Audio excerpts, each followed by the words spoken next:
Groning, left side wing, back-to-back threes, got it! Groning with back-to-back triples herself. She's got 6 points, and it's to a 9-point lead again. Winter is here, and while the Bear is heading indoors, it certainly isn't going to hibernate. It's basketball season, and the gyms of Caribou County are heating up for this season's road to the playoffs. Taken by Smith. Casey brings the ball forward, passes up ahead, backdoor pass to Lexi White, back to Smith who puts it up and in. Whether it's the Soda Springs Cardinals, the Grace Grizzlies, or the North Gem Cowgirls, there is room for all in this Bears winter wonderland. Stoddard outside, pump fakes on the three, feeds it to Christensen, wide open, splashes it home. Kyrie Christensen with a big three. So come on in out of the cold and get yourself ready for Caribou County basketball on KBRV 800 The Bear and online at mylocalradio.com. Yamauchi with the basketball, fires it underneath, it's going to be White, reverse layup, and the Cardinals take a 1-point lead on Alexa White's 4th point of the game. Local sports on KBRV 800 The Bear are brought to you by Sanders Furniture, Reed's Plumbing and Heating, Monsanto, Silver Star Communications, and by Cook Brothers Broadcasting. To Shea Donaldson, open for three, splash it down. Shea Donaldson cuts the lead down to 1 with her first basket of the night. We are 20 minutes away from tonight's opening tip, so let's head courtside with the voice of Caribou County sports, Caleb Burgraff. Welcome everybody out to the home of the Marsh Valley Lady Eagles. Caleb Burgraff here on KBRV 800 The Bear and online with live video streaming at mylocalradio.com. Final 2.5 minutes of the JV game right now between the Marsh Valley Lady Eagles and the Soda Springs Lady Cardinals, wrapping up as the Cardinals and Eagles find themselves tied 25 apiece in the late going of this game. It's been a very physical game out there on the court. We'll keep the video screen for those of you watching online at mylocalradio.com. Tune down to the game, and if you want to go over there and click on it, again, it is mylocalradio.com/Soda Springs. Just follow the links on the page, and it'll take you right to the game broadcast here as we are live once again from Marsh Valley in southeastern Idaho, just about 35 minutes or so to the west of Soda Springs. And it was a nice drive over here, and the Cardinals are ready to play some basketball against what will be another tough opponent. Soda Springs took on a 3A school in Emmett, then a 4A school in Caldwell over at the Parma basketball tournament, and as well took on a 4A school from the Oregon ranks in that tournament, and still in their last couple of games have yet to play a smaller team around their size.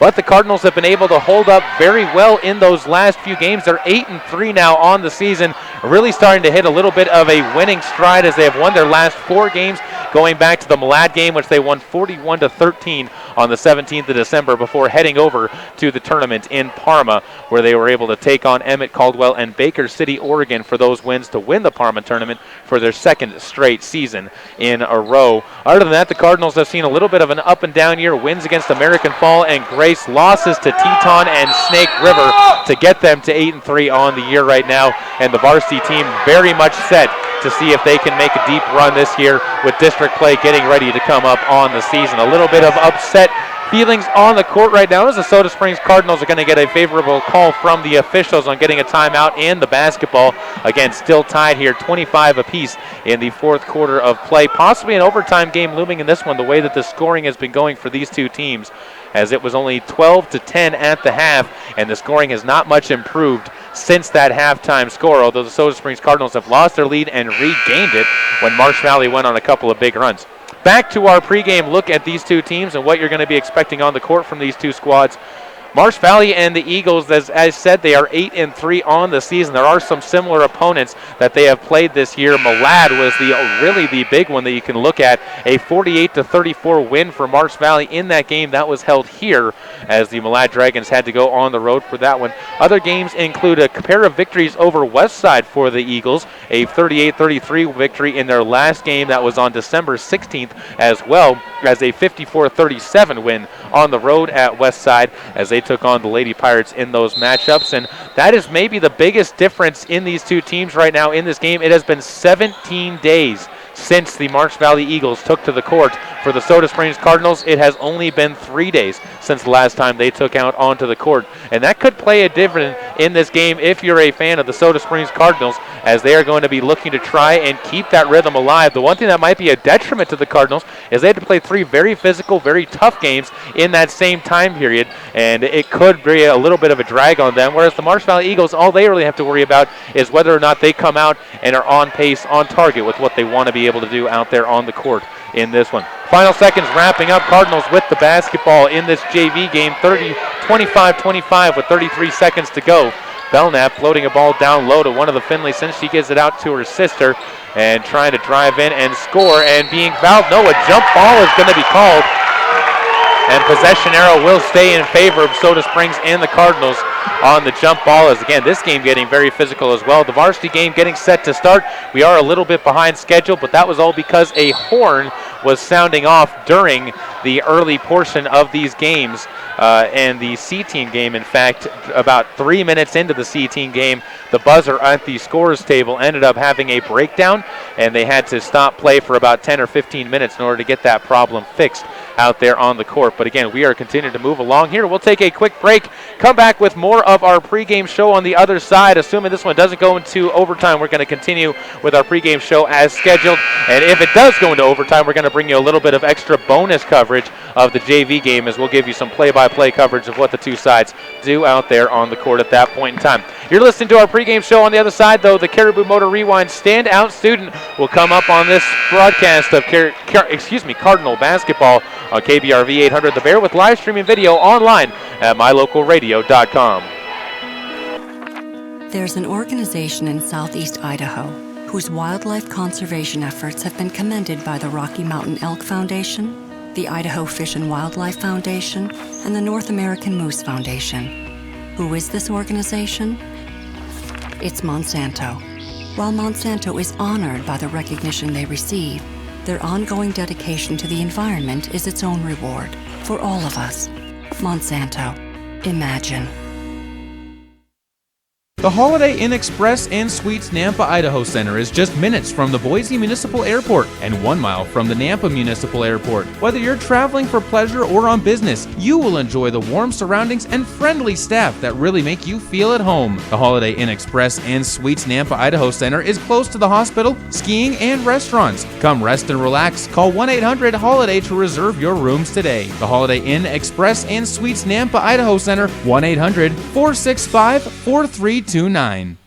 Here's a look at your Lalaton's food specials for the week of December 17th through the 30th. We start off with a ribeye holiday roast for $6.89 a pound. They also have frozen bone-in half spiral hams for $1.27 a pound. And don't forget about their holiday New York roast for $4.99 a pound as well. If you're looking for some delicious veggies, go ahead and grab one of their 2-pound packages of baby carrots for $2.49. They also have grape tomatoes for $1.99 for every 10.5-ounce package. That's your Lalaton's food specials in Soda Springs.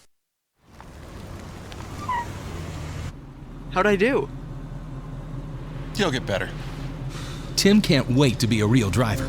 But for now, he's king of the online track thanks to Silver Star Communications high-speed internet. Reliable, consistent speeds give him the edge against players anywhere, even the other end of the couch. Whoa. You'll get better. Visit silverstar.com to learn more.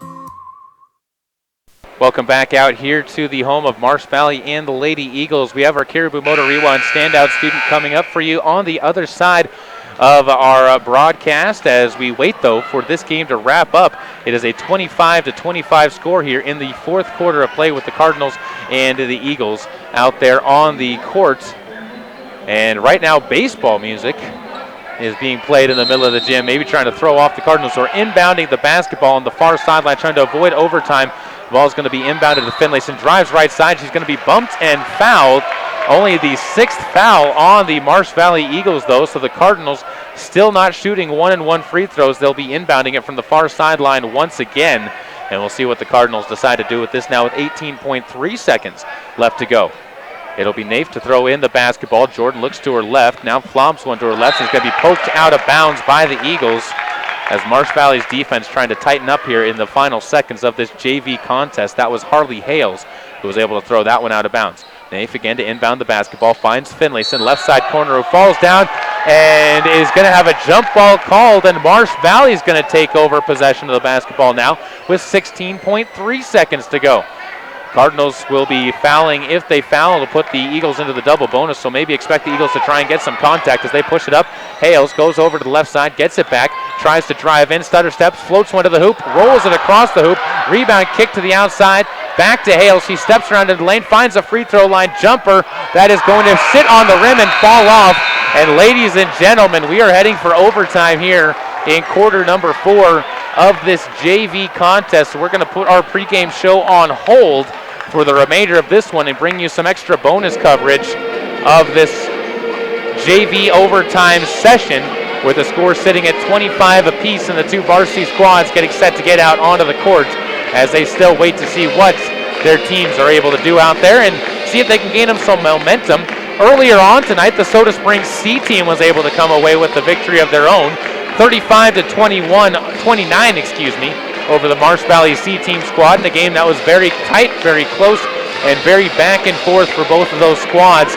And after the C team and JV games both have been this way, I would expect the varsity game to hold nothing less than another very, very tight and very, very toughly contested conference for these two squads as the Marsh Valley Eagles play host to the Soda Springs Lady Cardinals here tonight. Two coaches getting their final words with their players out there on the court as the final seconds before the start of the overtime period continues to mount off of the clock for Soda Springs. Their C team and JV team, a mix of the two, is trying to come away with another victory. They've had a fairly successful year as well, going against some much larger schools.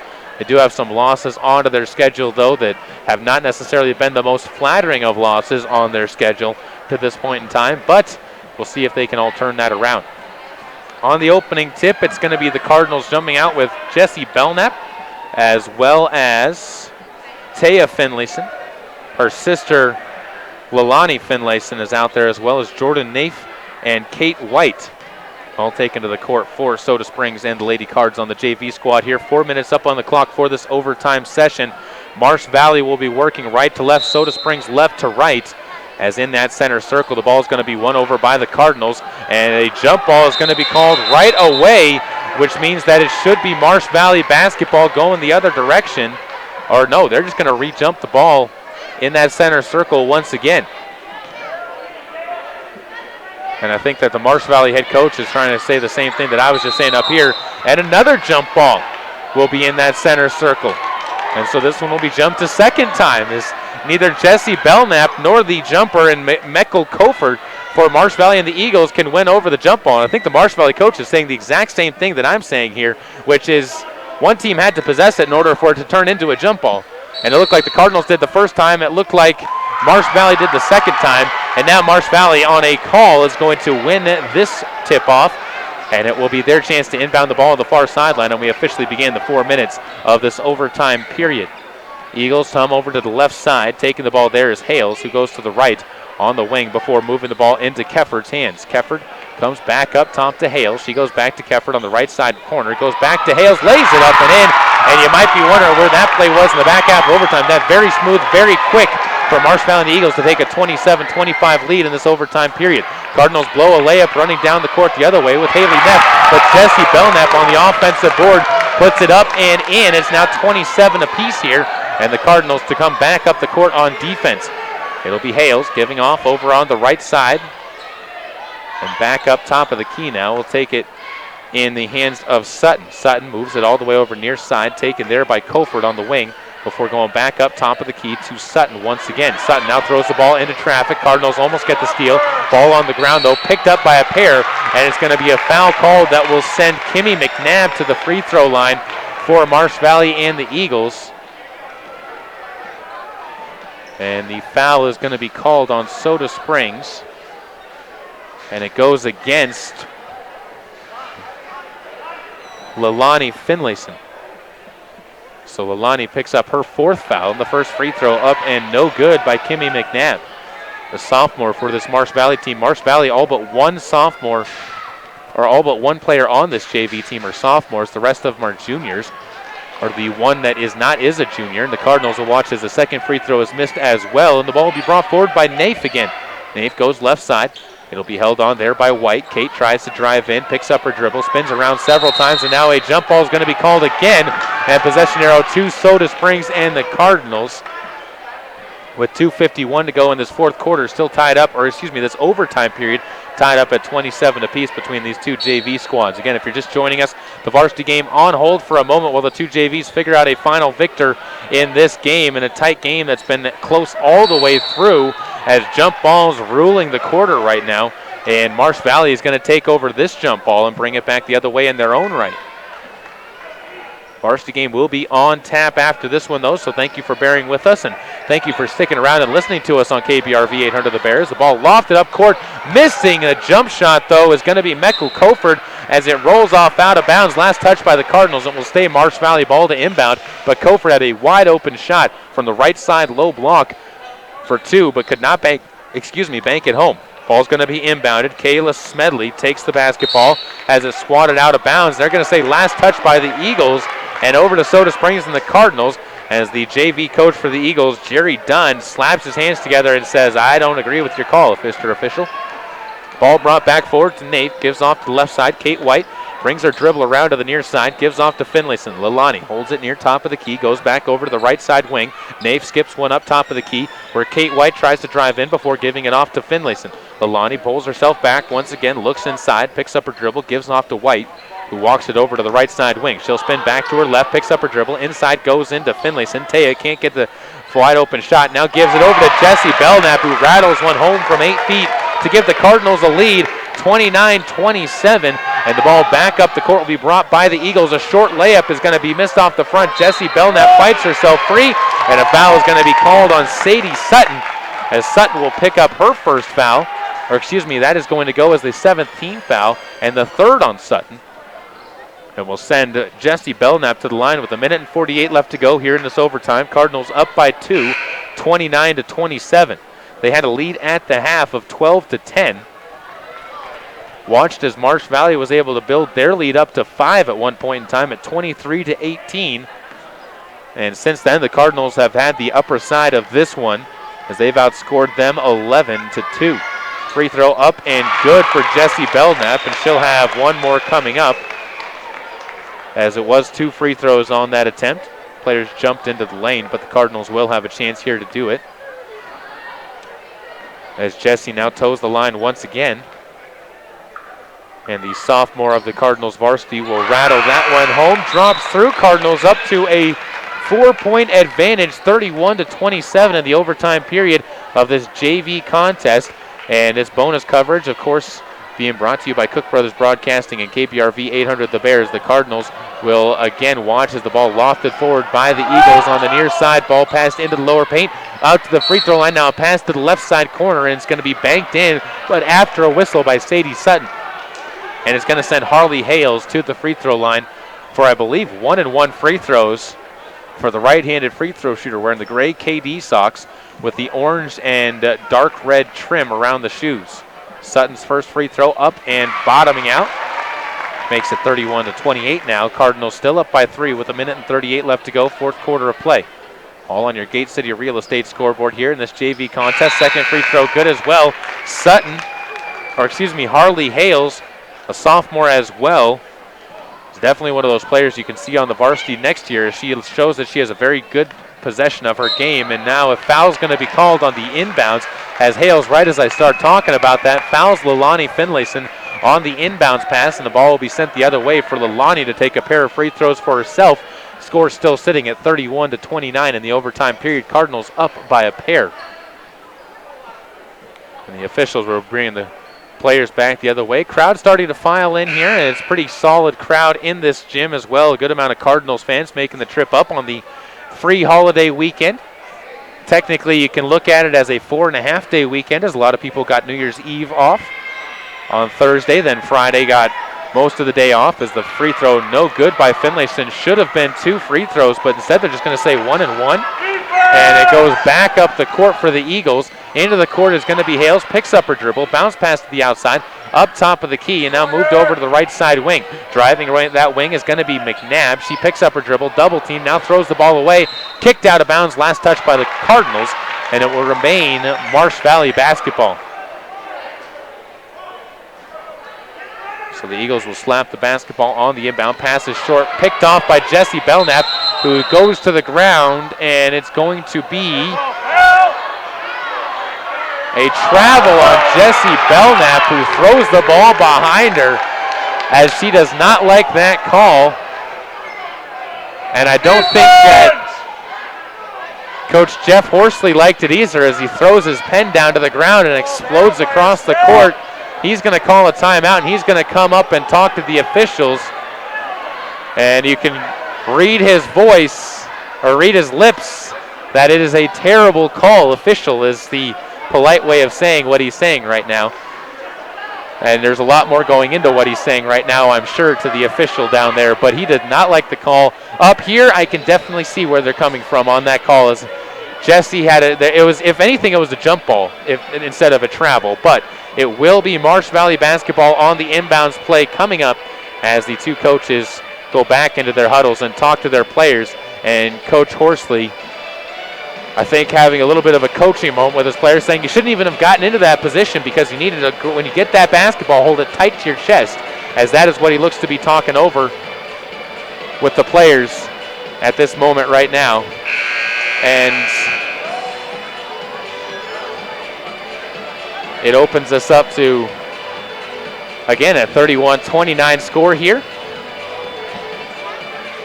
And thank you again for those of you who are watching online at mylocalradio.com. We apologize if there is no panning of the video right now. We don't have a camera girl at this point in time quite yet. She'll come up for the varsity game, as she is one of the managers for the team and is down there with her teammates right now. Darby Seipert helps us out with the camera every single time for the varsity game. We don't have that, so we have zoomed the camera out, though, for any of you guys watching online at mylocalradio.com. And we encourage you also, if you can't watch, if you're not near a computer, you can listen in on KBRV 800 The Bear for every Soda Springs game. Pass inside for the Eagles, picked off by the Cardinals, and going to the floor as a foul is going to be called as Leilani Finlayson, and she is going to head back to the other side. And Soda Springs will have free throws coming back on the other end of the court.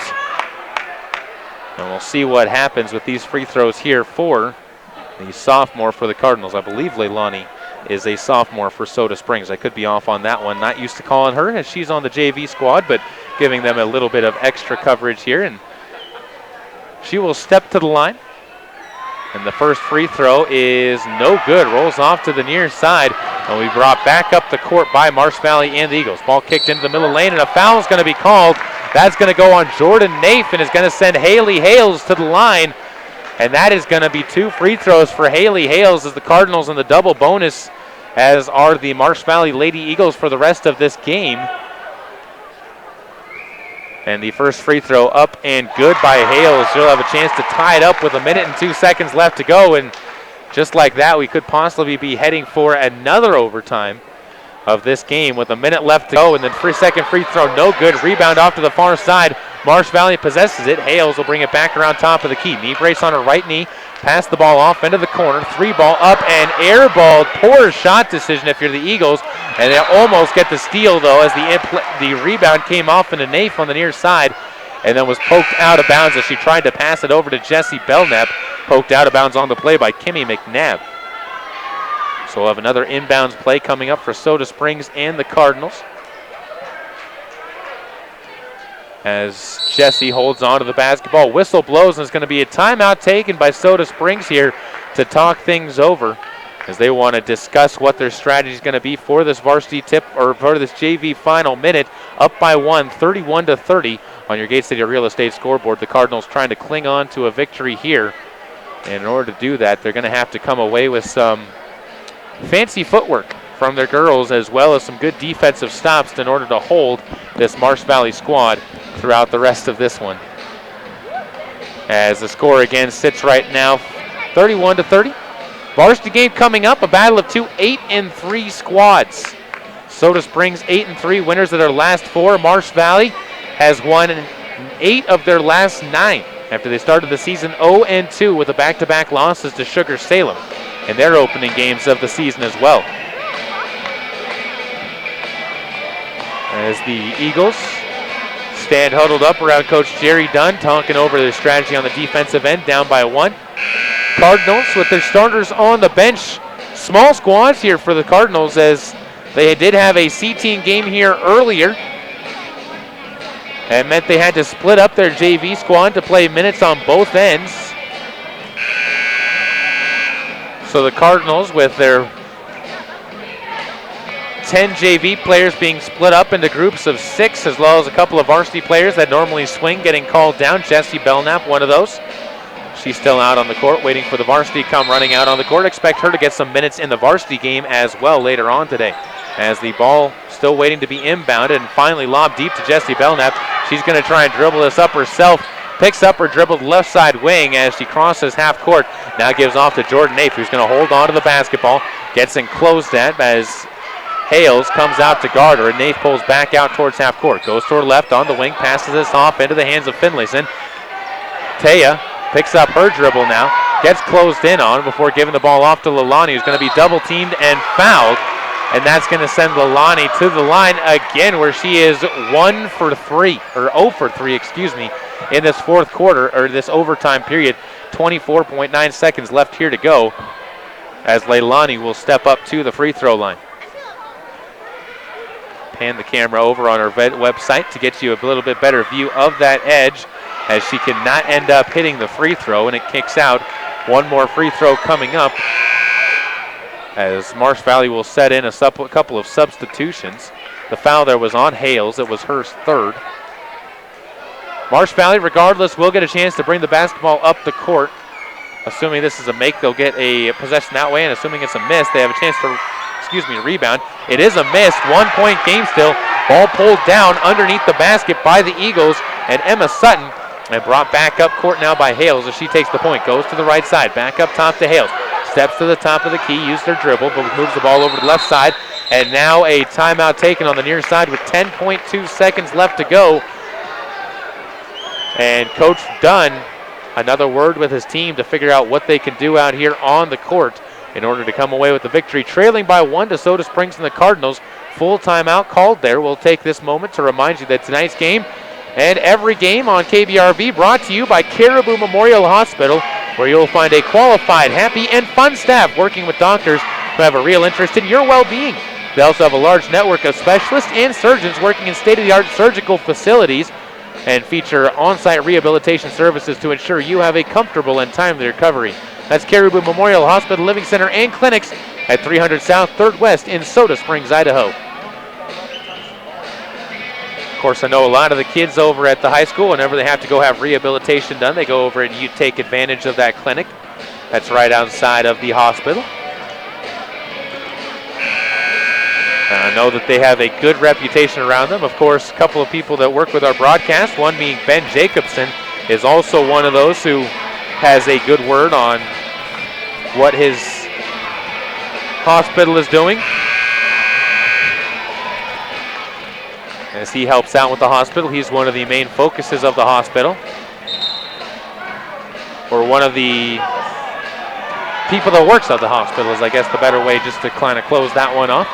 And again, Caribou Memorial Hospital, a proud sponsor of Soda Springs Athletics here on KBRV 800 The Bear, as looking to inbound now. Marsh Valley out of the timeout. Will lob one down low, picked off by the Cardinals. Taya Finlayson, that's Lalani Finlayson, goes down, and possession arrow to Soda Springs and the Cardinals, as the Eagles, down by 1 with 8 seconds left to go, are going to be defending this full court, and they'll make a couple of substitutions, making it a little bit of a confusing case as everyone jumps out onto the court. Cardinals will be defended on the inbounds. Bounced over here to Jessie Belknap, who's going to be fouled on the left side corner. And the foul is going to be called on Kayla Smedley. And it will send Jessie Belknap with 6.3 seconds left to go to try and make some free throws. Her team up 31-30 over the Marsh Valley Lady Eagles. A pair of free throws for the sophomore post. 6'1", easily the tallest player on the court here, as she toes the line with her right foot. Eyes the shot, puts it up, and gets that one to go. Comfortable shooter at the line is Jessie Belknap. as that has been one of her strong points on the season so far. When she's comfortable, she can do a lot of good work out there on the court for these two teams. One more shot coming up for Jessie. This one up, and no, it drops through. So the Eagles down by 3, 33-30, with 6 seconds left to go here at the end of the JV game. They'll bring it forward, far side, into the lane, and up and in goes the layup coming from Brittany Barnes. She was trying to get fouled, couldn't get fouled, and the final score of the JV game, 33-32. Soda Springs comes away with the win. That moves us now into our standout student, brought to you by Caribou Motor Rewind in Soda Springs, Idaho. And we'll be back with our standout student after this word from our sponsor. For the past 32 years, the team at Caribou Motor Rewind has been specializing in pumps and electric motors, including domestic pumps for house wells. Offering parts and service, they have everything you need. The team at Caribou Motor Rewind thanks everyone in southeastern Idaho for your business and congratulates area high school students on their hard work and dedication to schoolwork and to sports. Caribou Motor Rewind, 198 North Hooper, Soda Springs. Stop in today.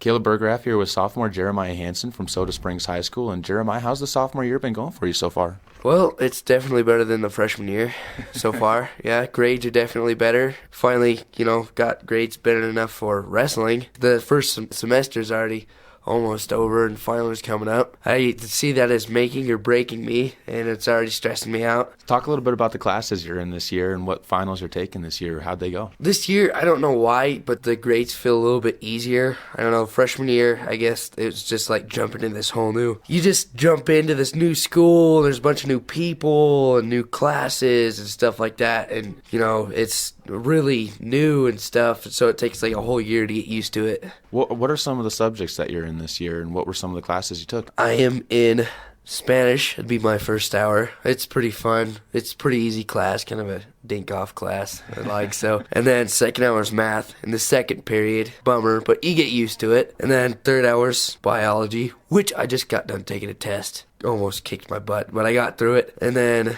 there's small gas, which I found out I'm not too good with engines anyways. Okay, and then I go speech, English, then weights. Pretty good variety of classes that you got going there. Which is your favorite subject to learn here in the school? It'd probably be science. Science is my favorite. Something that really draws your attention there. What about teachers? What are some of the teachers that you really enjoy, and who are the teachers that you've come to really enjoy their classes? I'd say like one of the funnest teachers is Pan Cow, just because she's always like relating to class and making jokes and laughing and stuff. She's got this awkward wall. It's not really awkward, but it's hilarious. If someone says something stupidly funny, she'll put it up there, which is great. What do you look for in a good teacher? When you want to go into a class and get the most out of them and have them work with you and actually learn in the class, what makes a good teacher in that side for you? They try and like relate to the class. They don't really just slap on the homework or whatever. They just try and joke about it, get the class into it, get their interest, and not just force them through it because they're not even learning if they do that. Outside of the school work, you said you're in wrestling, involved in that. How's that been going for you, and are there any other sports that you've been involved in too? Yeah, wrestling, it's pretty fun. Definitely a lot more work than football. I don't want to be too mean to football, but I tell you, the first practice was like death to my body the next day. Everything was sore. Getting up out of bed felt like a death penalty. Yeah, football was fun as far as, getting knocked on your butt a couple times and doing the same to other kids. So yeah, sports is pretty fun to keep you in shape, but you gotta work harder too, because you can't really just do sports and, get through school. Final question for you, and that's when you think about Soda Springs High School, what makes you proud to be a Cardinal? What makes it fun to come to the school every week? Oh man, the people. I mean, we have an over sense of school pride, and even though some sports haven't even done too long, we're still like, yeah, but it's our team, so whatever, man. And that's what I really like about it. I mean, everyone's just, that's all I can say. Well, Jeremiah, thank you so much for taking the time to talk with us. You're a standout student for this week, and congratulations and good luck the rest of your high school career. Thank you. That was sophomore Jeremiah Hansen of Soda Springs High School, as he was a very fun interview, very good kid, and a quality student there at the high school, one of many that they have at Soda Springs High School. We'll take a quick break, come back here. Unfortunately, we're not going to be able to get to our interview with Kyle McQuivy. We'll talk about what he said during the game tonight. Right now a break, and our interview with Casey Smith comes up on the other side of the break on KBRV 800 The Bear and online at mylocalradio.com. Whether or not you like winter, winter is upon us. There has never been a better time to convert to natural gas. Make this winter more comfortable and warm with a natural gas Lennox furnace from Reed's Plumbing and Heating in Soda Springs. The temperature outside doesn't matter. Keep your family cozy for years to come. For a new natural gas furnace, service on your existing furnace, or an in-home consultation, visit Reed's Plumbing and Heating today. 180 South 3rd East, next to the overpass. Reed's Plumbing and Heating. Natural gas worth asking for. Whoa. The moment my son saw a redwood tree. It's huge! Is the moment I knew that for him, You can't even see the top of that thing. even the sky has no limit. There are some moments only the forest can inspire. Find yours at discovertheforest.org. Learn about forests near you and discover cool things to do when you go. Your moment is out there. Find it at discovertheforest.org. Brought to you by the U.S. Forest Service and the Ad Council. One stop and get everything on your list. Gas, groceries, fresh deli items, lottery tickets, and all your fish and game licenses. Patterson Quick Stop in Soda Springs is locally owned and open 7 days a week. You can check the daily lunch specials every Monday through Friday on the Patterson Quick Stop Facebook page. When you need it quick, get it at Patterson Quick Stop in Soda Springs, 111 North Hooper. Go Cardinals! Welcome back out here into the home of the Marsh Valley Lady Eagles. We just got done with our Caribou Motor Rewind Standout Student, brought to you by the fine folks at Caribou Motor Rewind in Soda Springs. Time now for us to jump into our coaches' corners, as we did not have a chance to sit down with the head coach for the Cardinals, but we did talk with sophomore Casey Smith about how she thinks the team's doing this year and what they learned from the Parma invite last week. Caleb Bergraff here with sophomore Casey Smith from the Soda Springs girls basketball team. And Casey, as you look at the season so far, you guys have moved to 8-3 on the year. Did you expect this season to start this well for this team, being so young and being a lot of you haven't really had a chance to play with each other? I did think it would start like that, because when we started in our practices and stuff, you could tell that we weren't going to have a superstar, and everyone didn't really know their roles yet, but we were starting to get into them. You could tell that everyone was just willing to do what they had to be in their spots, and I think if we keep doing that, we're just going to get better and better. You guys are coming off of a tournament win, taking the Parma Invitational for the second straight year. The last game was a little bit of a blowout, but the first two games, extremely tough games against Emmett and then Caldwell. What did you learn from that tournament, and how much more confidence does the team have now that you have that win and know that you can be a champion? I think we have a lot more confidence as a team, and definitely girls individually have more confidence. I know there were girls that stepped up and filled spots where they needed to and just did what they had to. And I think that coming back from that tournament, it was a hard 3 days getting up and going to play early and playing tough games back to back. But I think that those were all three great team wins, and we played together. And so I think if we keep building off of that, we'll be good. One of the other things you guys had to do in those games, especially the early ones, was hold on to a lead late when a team was making a charge. How much growth did the team have in that aspect of the games during that tournament?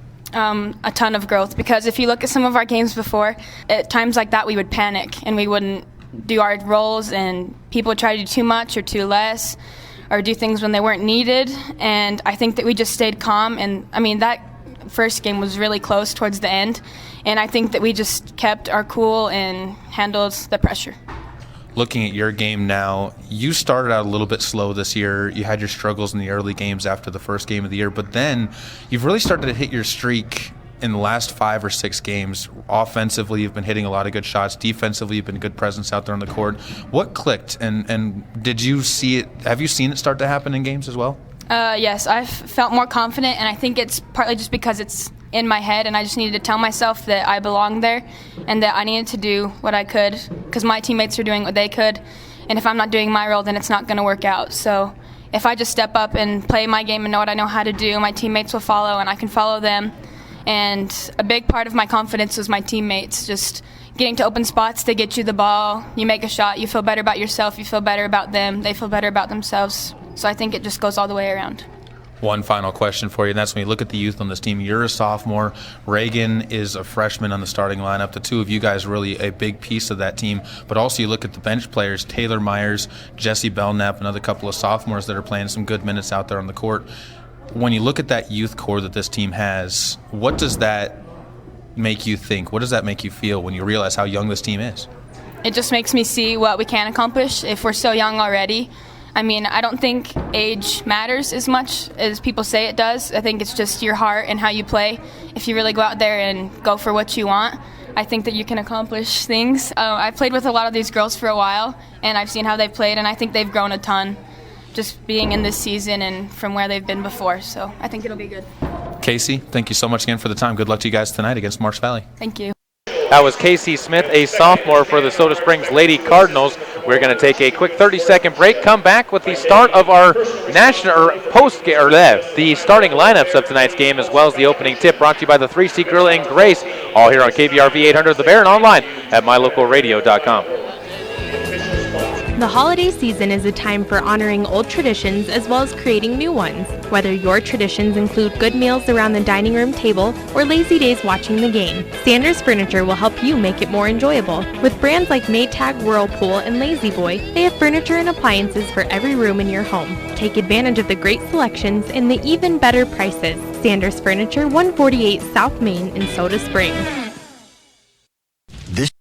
It's so pretty here. Katie's away at college, There's the library.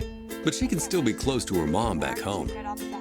Travis is working on a big report. High-speed internet puts a world of information at his fingertips. Silver Star Communications provides connections that help students learn and keep families close, even when they're miles apart. Get your family in touch and informed with high-speed internet from Silver Star Communications. Call today or visit silverstar.com. Would your business survive a disaster? Nearly 2/3 of businesses aren't prepared for an emergency, and 40% of businesses that experience a disaster never recover. Make an emergency plan now before it's too late. For a free online tool that helps you develop an emergency plan to keep your business up and running should disaster strike, visit ready.gov/business. Brought to you by the Federal Emergency Management Agency, the American Red Cross, and the Ad Council. MyLocalRadio.com is Southwest Wyoming and Northeast Utah's top website and the best source for local area news, weather, sports, and community events. And that's not all. MyLocalRadio.com features thousands of photographs of Wyoming and Utah high school events, from speech and drama competitions to local events, sports and activities, and much more. Check it out today and see what MyLocalRadio.com has for you.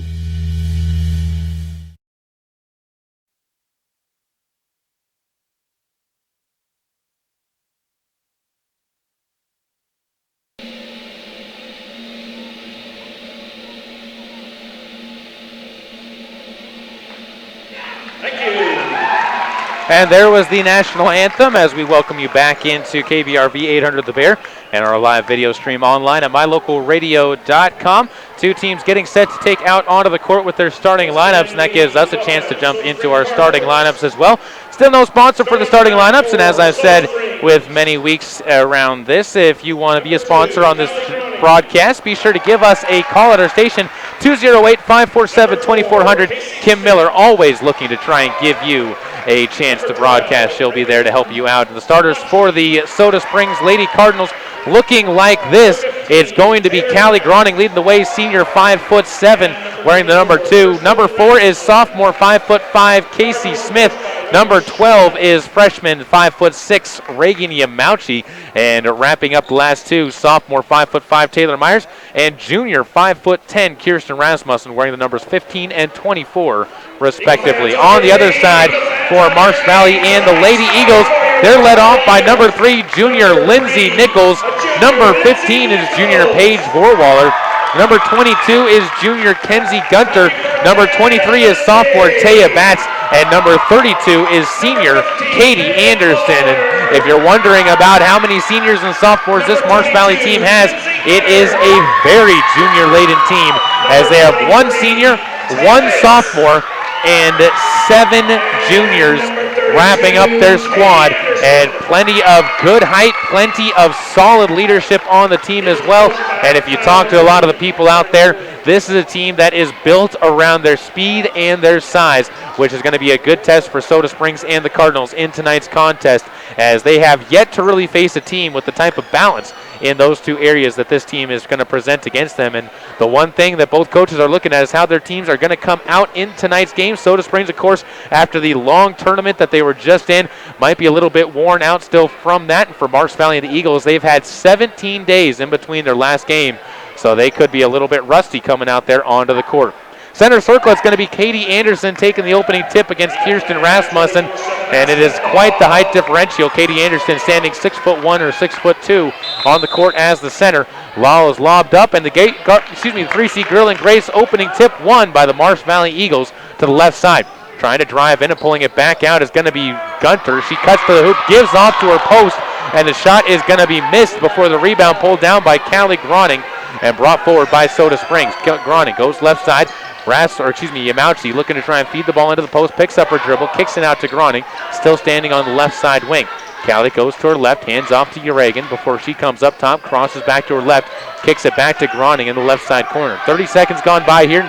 Still scoreless, Cardinals with their first possession as Reagan Yamauchi takes it near the top of the key. Looks inside, uses her dribble, goes to her left, comes back to her left, goes to Casey Smith in the corner. Shot up off the back iron, rebound comes back to the near side. Lindsay Nichols comes away with her first board, and she'll bring it forward. The junior tries to cut in, kicks the ball outside. It'll be taken on the wing by Paige Vorwaller before giving back up to Nichols near the top of the key. Walks to her left, hands the ball off, taken underneath, and it's going to be passed back outside where Vorwaller launches a triple, and the big post shows some range. Paige Vorwaller gets the Eagles onto the board, 3-0. They're on top on the Gate City Real Estate scoreboard over the Cardinals. To the right side, Casey Smith fires a pass into the corner. Reagan Yamauchi finds a cutting Myers who can't get her shot to go off the back of the side of the rim, and Batts pulls down her first rebound of the game for Marsh Valley. They'll pull the ball up the court to the right side wing. Is going to be Vorwaller. Paige walks it down towards the corner, gets a screen, comes around the screen, looks into the lane, drives the lane, puts up a hesitating shot, can't get it to fall. Kirsten Rasmussen pulls up the rebound and then throws the ball away to Batts, but Batts travels with it, so two sides will turn the ball over to each other, and it will be the Cardinals who come away with it in the end. Still down 3-0, 6 minutes and 17 seconds left to go here. Reagan Yamauchi bringing the basketball up the court.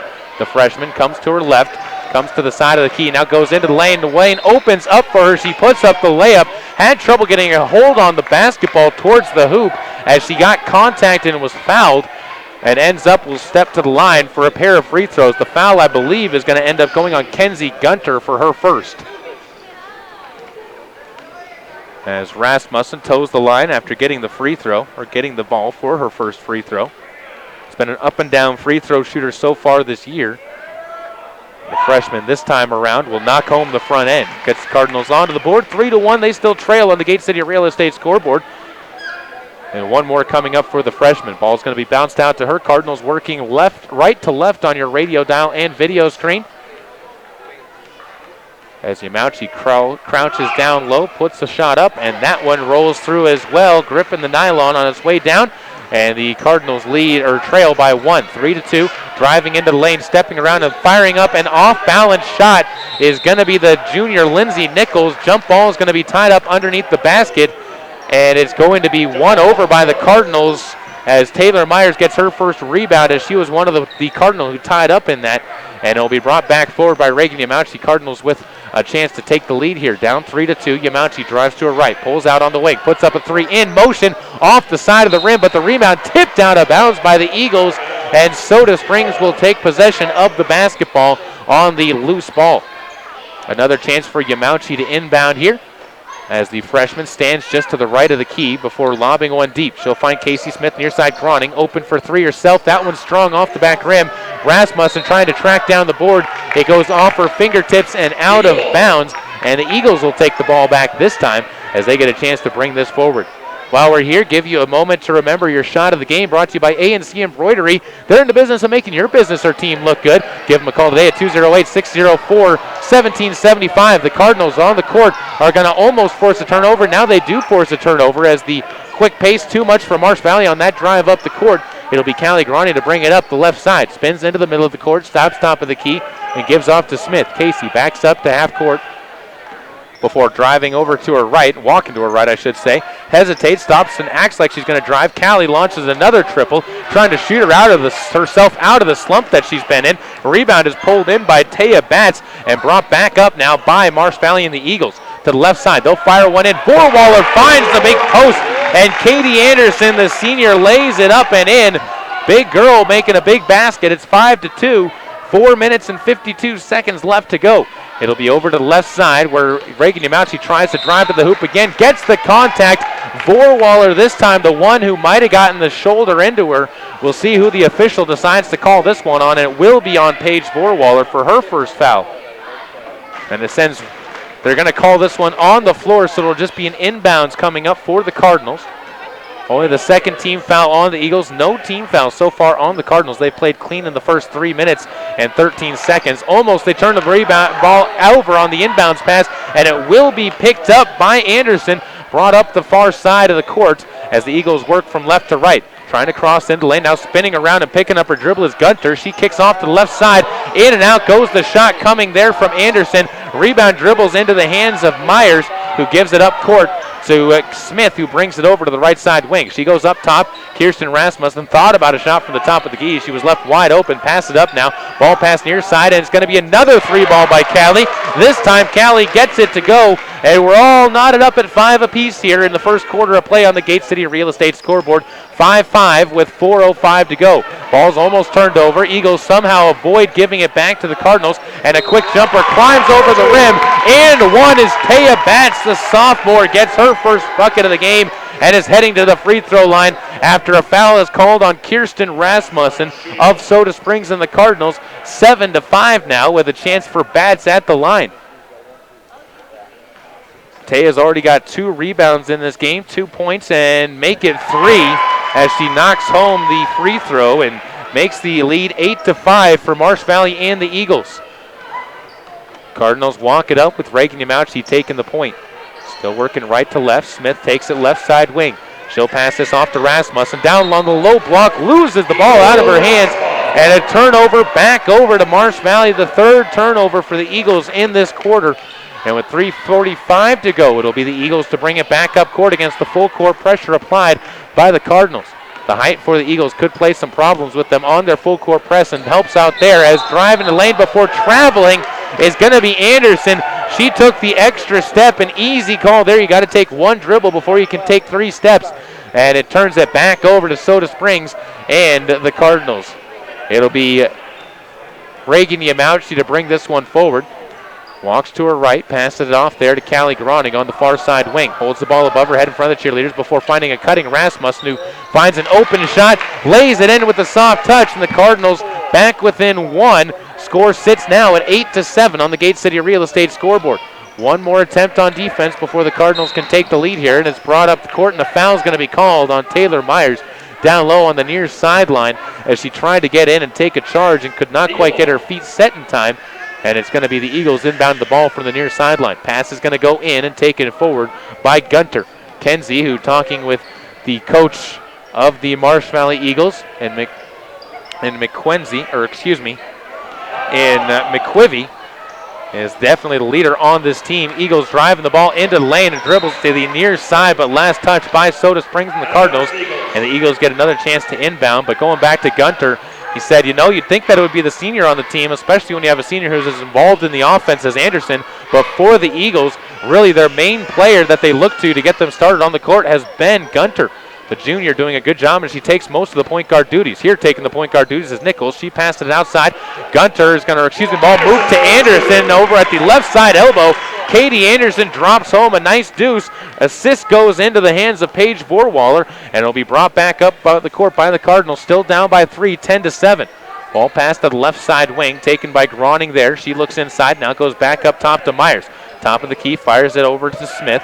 Smith gives off to Yamauchi, who's guarded on the outside by Gunter. She tries to take a big step in, now spins around. Gunter falls down. Yamauchi not going to take advantage of that, but instead finds Callie Groning heating up from the outside. Callie gets her second triple of the game, and the Cardinals knotted up at 10 apiece. 6 points for Callie in the contest so far, and with 2:08 to go, the Eagles trying to get their lead back. They've never trailed in this game, and Bats trying to change that or keep it that way.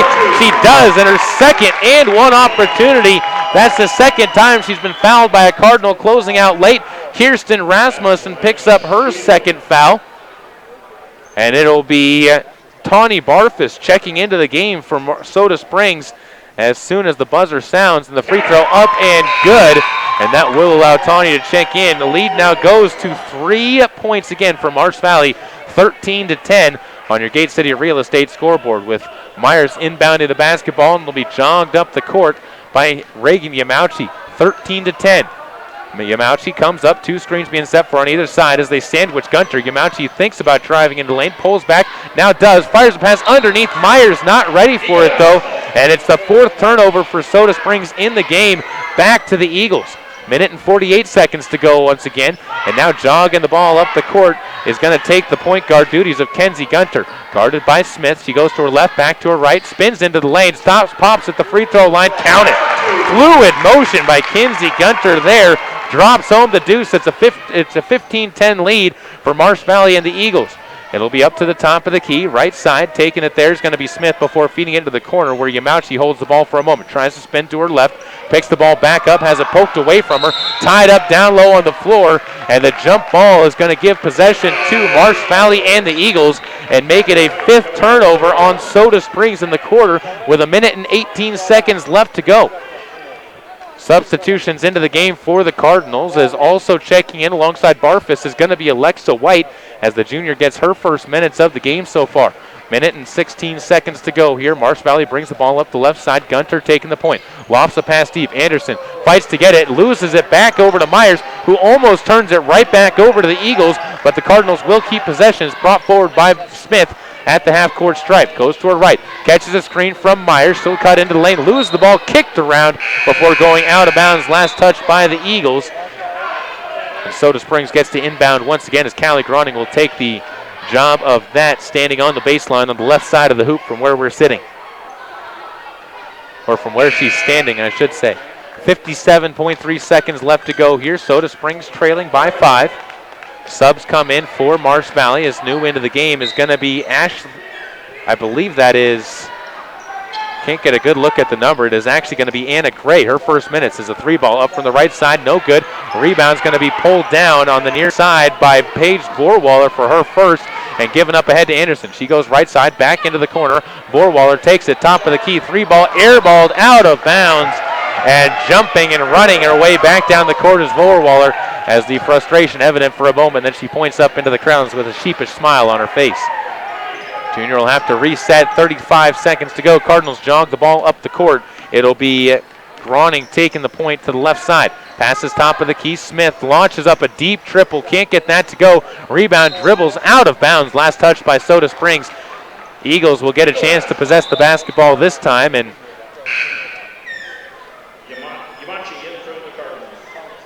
it'll be a chance now for the ball to be inbounded by Nichols, who gives it into Gunter to take, to Vorwaller to take the point.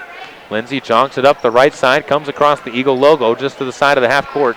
Now gives underneath Anderson, spins around the defense, blows the shot, too strong over the rim, and the rebound dribbles all the way out of bounds. Back over to the Eagles once again with 10 seconds left to go. And it's a shame there for the Eagles, as Anna Gray had a chance to inbound the basketball, but couldn't get that rebound, but could not quite corral it. Pass lobbed into Anderson, skies above everybody else in the paint to get it. Goes to Vorwaller, her pass across the paint, tipped around before being brought up to the top. Nichols now moves over to the left side, driving in, floating up a teardrop is Riley Belknap. That's no good at the buzzer, and we head to the second quarter to the Cardinals trailing on the Gate City Real Estate scoreboard, 15-10 on KBRV 800 The Bear, and online with live video streaming at mylocalradio.com. Cattlemen have a code of ethics.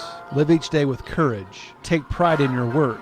Always finish what you start. Do what has to be done. Be tough but fair. When you make a promise, keep it. Ride for the brand. Talk less and say more. Remember that some things aren't for sale, and know where to draw the line. The folks at Mound Valley Cattle Company in Thatcher, Idaho are proud of the students at Grace High School, investing in the leaders of tomorrow. The Mound Valley Cattle Company, 208 888-339-0614. So, I'm a dog, and I'm kind of new to this family, but I've noticed a trend. My humans do this thing where they go around and get all my toys and hide them in this basket, but it's always the same basket, and it's always the same place, and then they act so surprised when I find them, but I'm like, hello, that's where you put it last time. Humans are the worst at hide and go seek. A person is the best thing to happen to a shelter pet. Be that person. Adopt. Brought to you by the Ad Council and the ShelterPetProject.org. Welcome back out to Marsh Valley, the home of the Eagles, 15-10. The Eagles on top on their home court, looking for their second win in a row and their 9th out of their last 10 games to move to 9-3. The Cardinals coming in on a 4-game win streak, have some work in front of them to do, but plenty of time to do it. 24 minutes left in this one as Reagan Yamauchi spins into the lane, loser dribble, banks one up and in. Good recovery by the freshman, and she gets her 4th point of the game to get the Cardinals within 3. 15-12 pass lofted through the defense and out of bounds. Vorwaller was trying to get it down low to Anderson, ended up throwing it through the paint and into the back wall. Marsh Valley gets their 5th turnover of the game, and it'll be brought forward once again by Yamauchi. The freshman comes to her left, gets a screen from Groning, now drives in the lane, backside pass right into the hands of White, who blows the layup, gets it back though, and she's fouled on the second attempt. Alexa White had a wide open layup she just could not finish, and then ends up getting a rebound as the 5'2" junior got underneath the trees, and the senior Anderson's going to pick up her foul.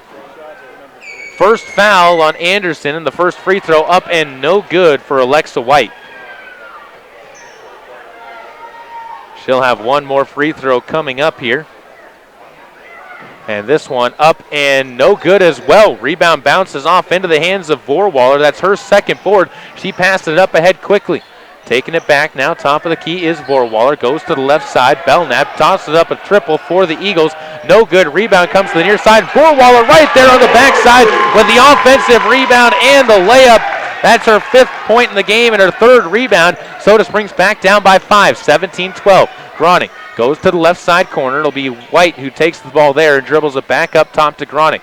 Callie looks to her right, dribbles that way for a moment, spins her way back to her right before giving off to McCullough. Cat holds the ball above her head, looks into the middle of the paint, but now comes back out to Groning. Myers left open to the left of the top of the key, gives back up to Groning, who looks back to Schwanevelt, and Coach Schwanevelt, I should say, to get the play call. They'll go 4 low to the Cardinals to break out of. Groning comes over to the near side, waits for White McCullough to break free. She comes open at 19 feet, puts a shot up, in and out, no good. Anderson, good job pulling down the rebound for her first of the game, and they'll be back over to the Eagles to bring it forward.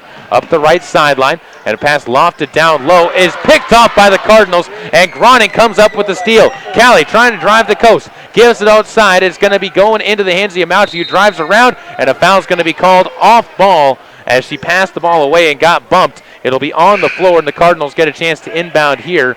We'll see who they whistle the foul on. It goes on to Riley Belknap. That's her first for the Eagles. And another chance to inbound here is going to be Reagan Yamauchi.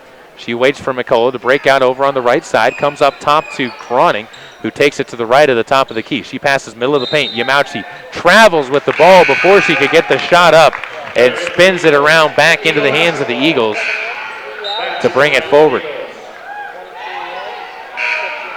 Couple substitutions for the Eagles as Bats back into the game. Kenzie Gunter will check back into the game as well. And up the court, it will be Gunter to take the point.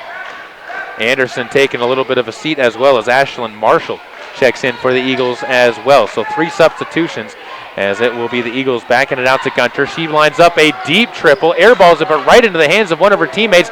Rebound's going to be picked up on that one by 44, but then she turns it over. So Marshall with the free board. Cardinals trying to take advantage, and into the lane, and being fouled on the drive is Reagan Yamauchi. Heads up by this freshman to realize that the lane was full of Eagles, but none of them were in rhythm, and she took it straight to him. The foul is going to go on to Marshall for her first, and Reagan will be inbounding from the baseline.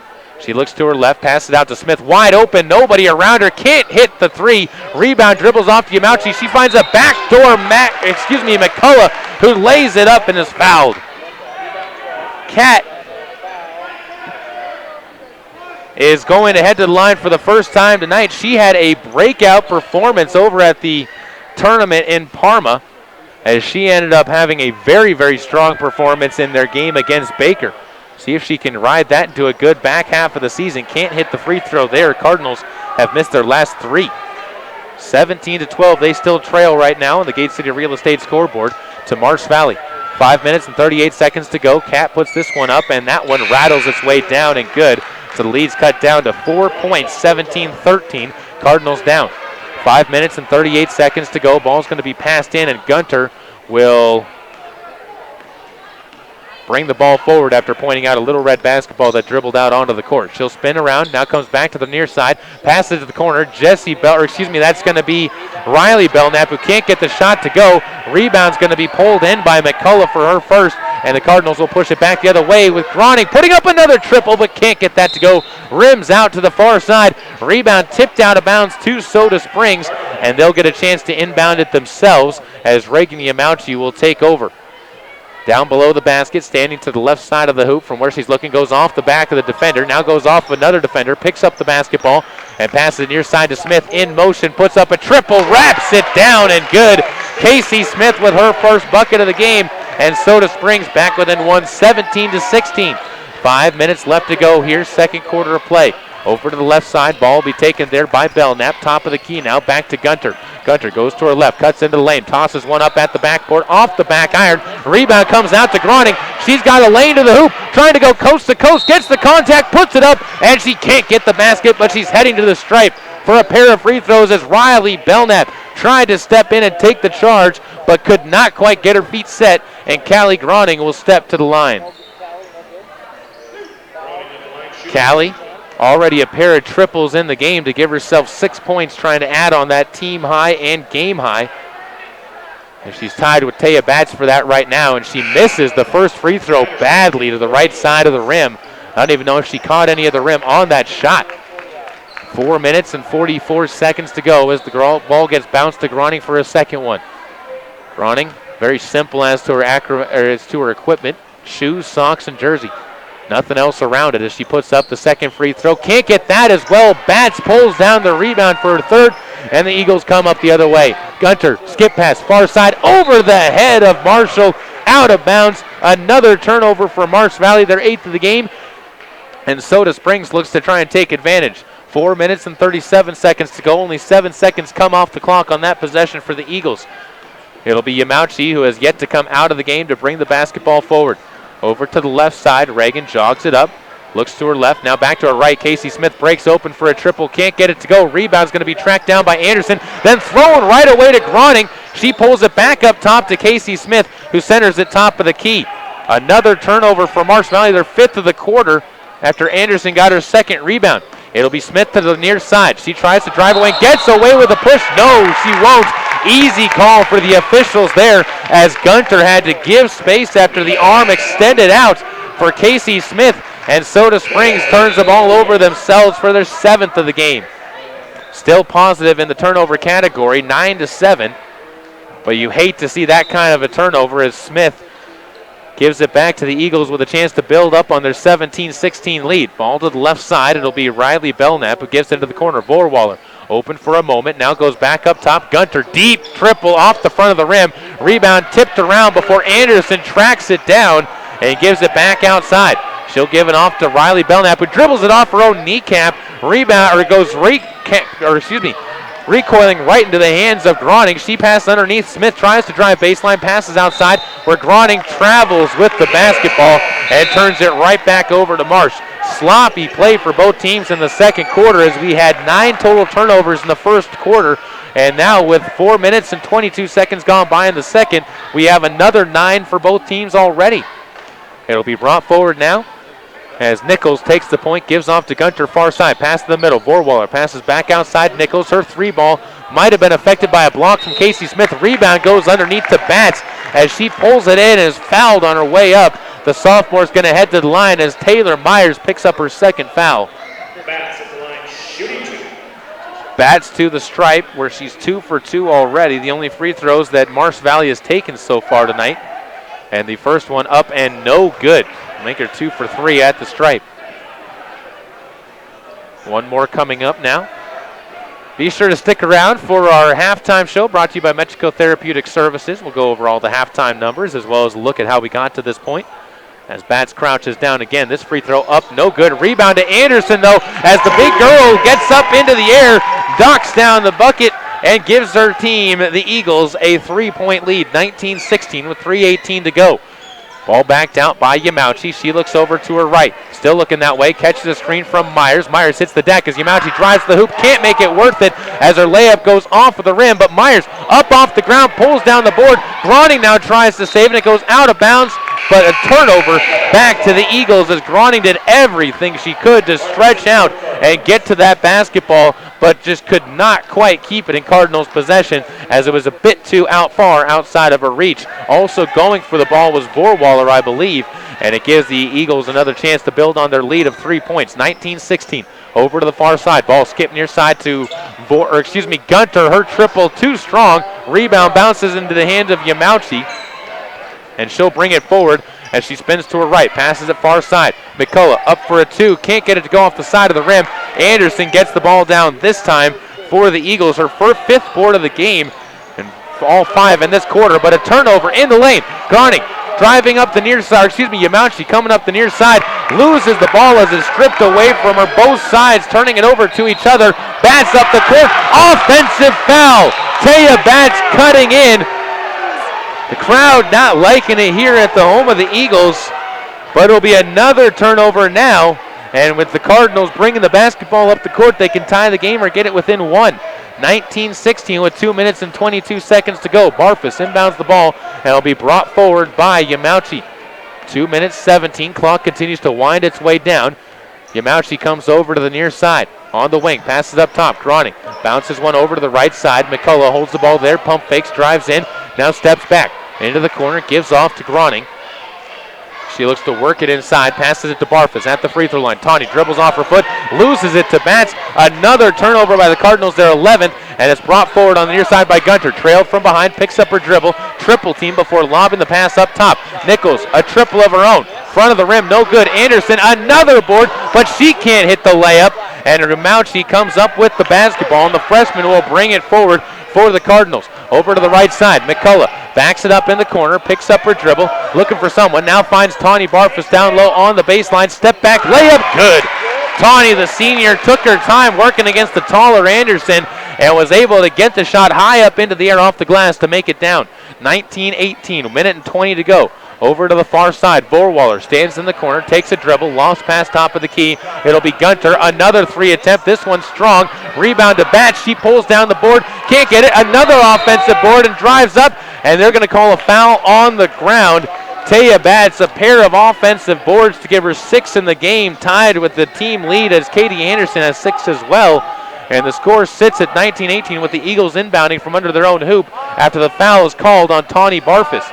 So Barfus gets her first pass lofted out near side. It's going to be Nichols for 3. Count it. Lindsey Nichols says, you give me enough chances, I'm going to knock one down.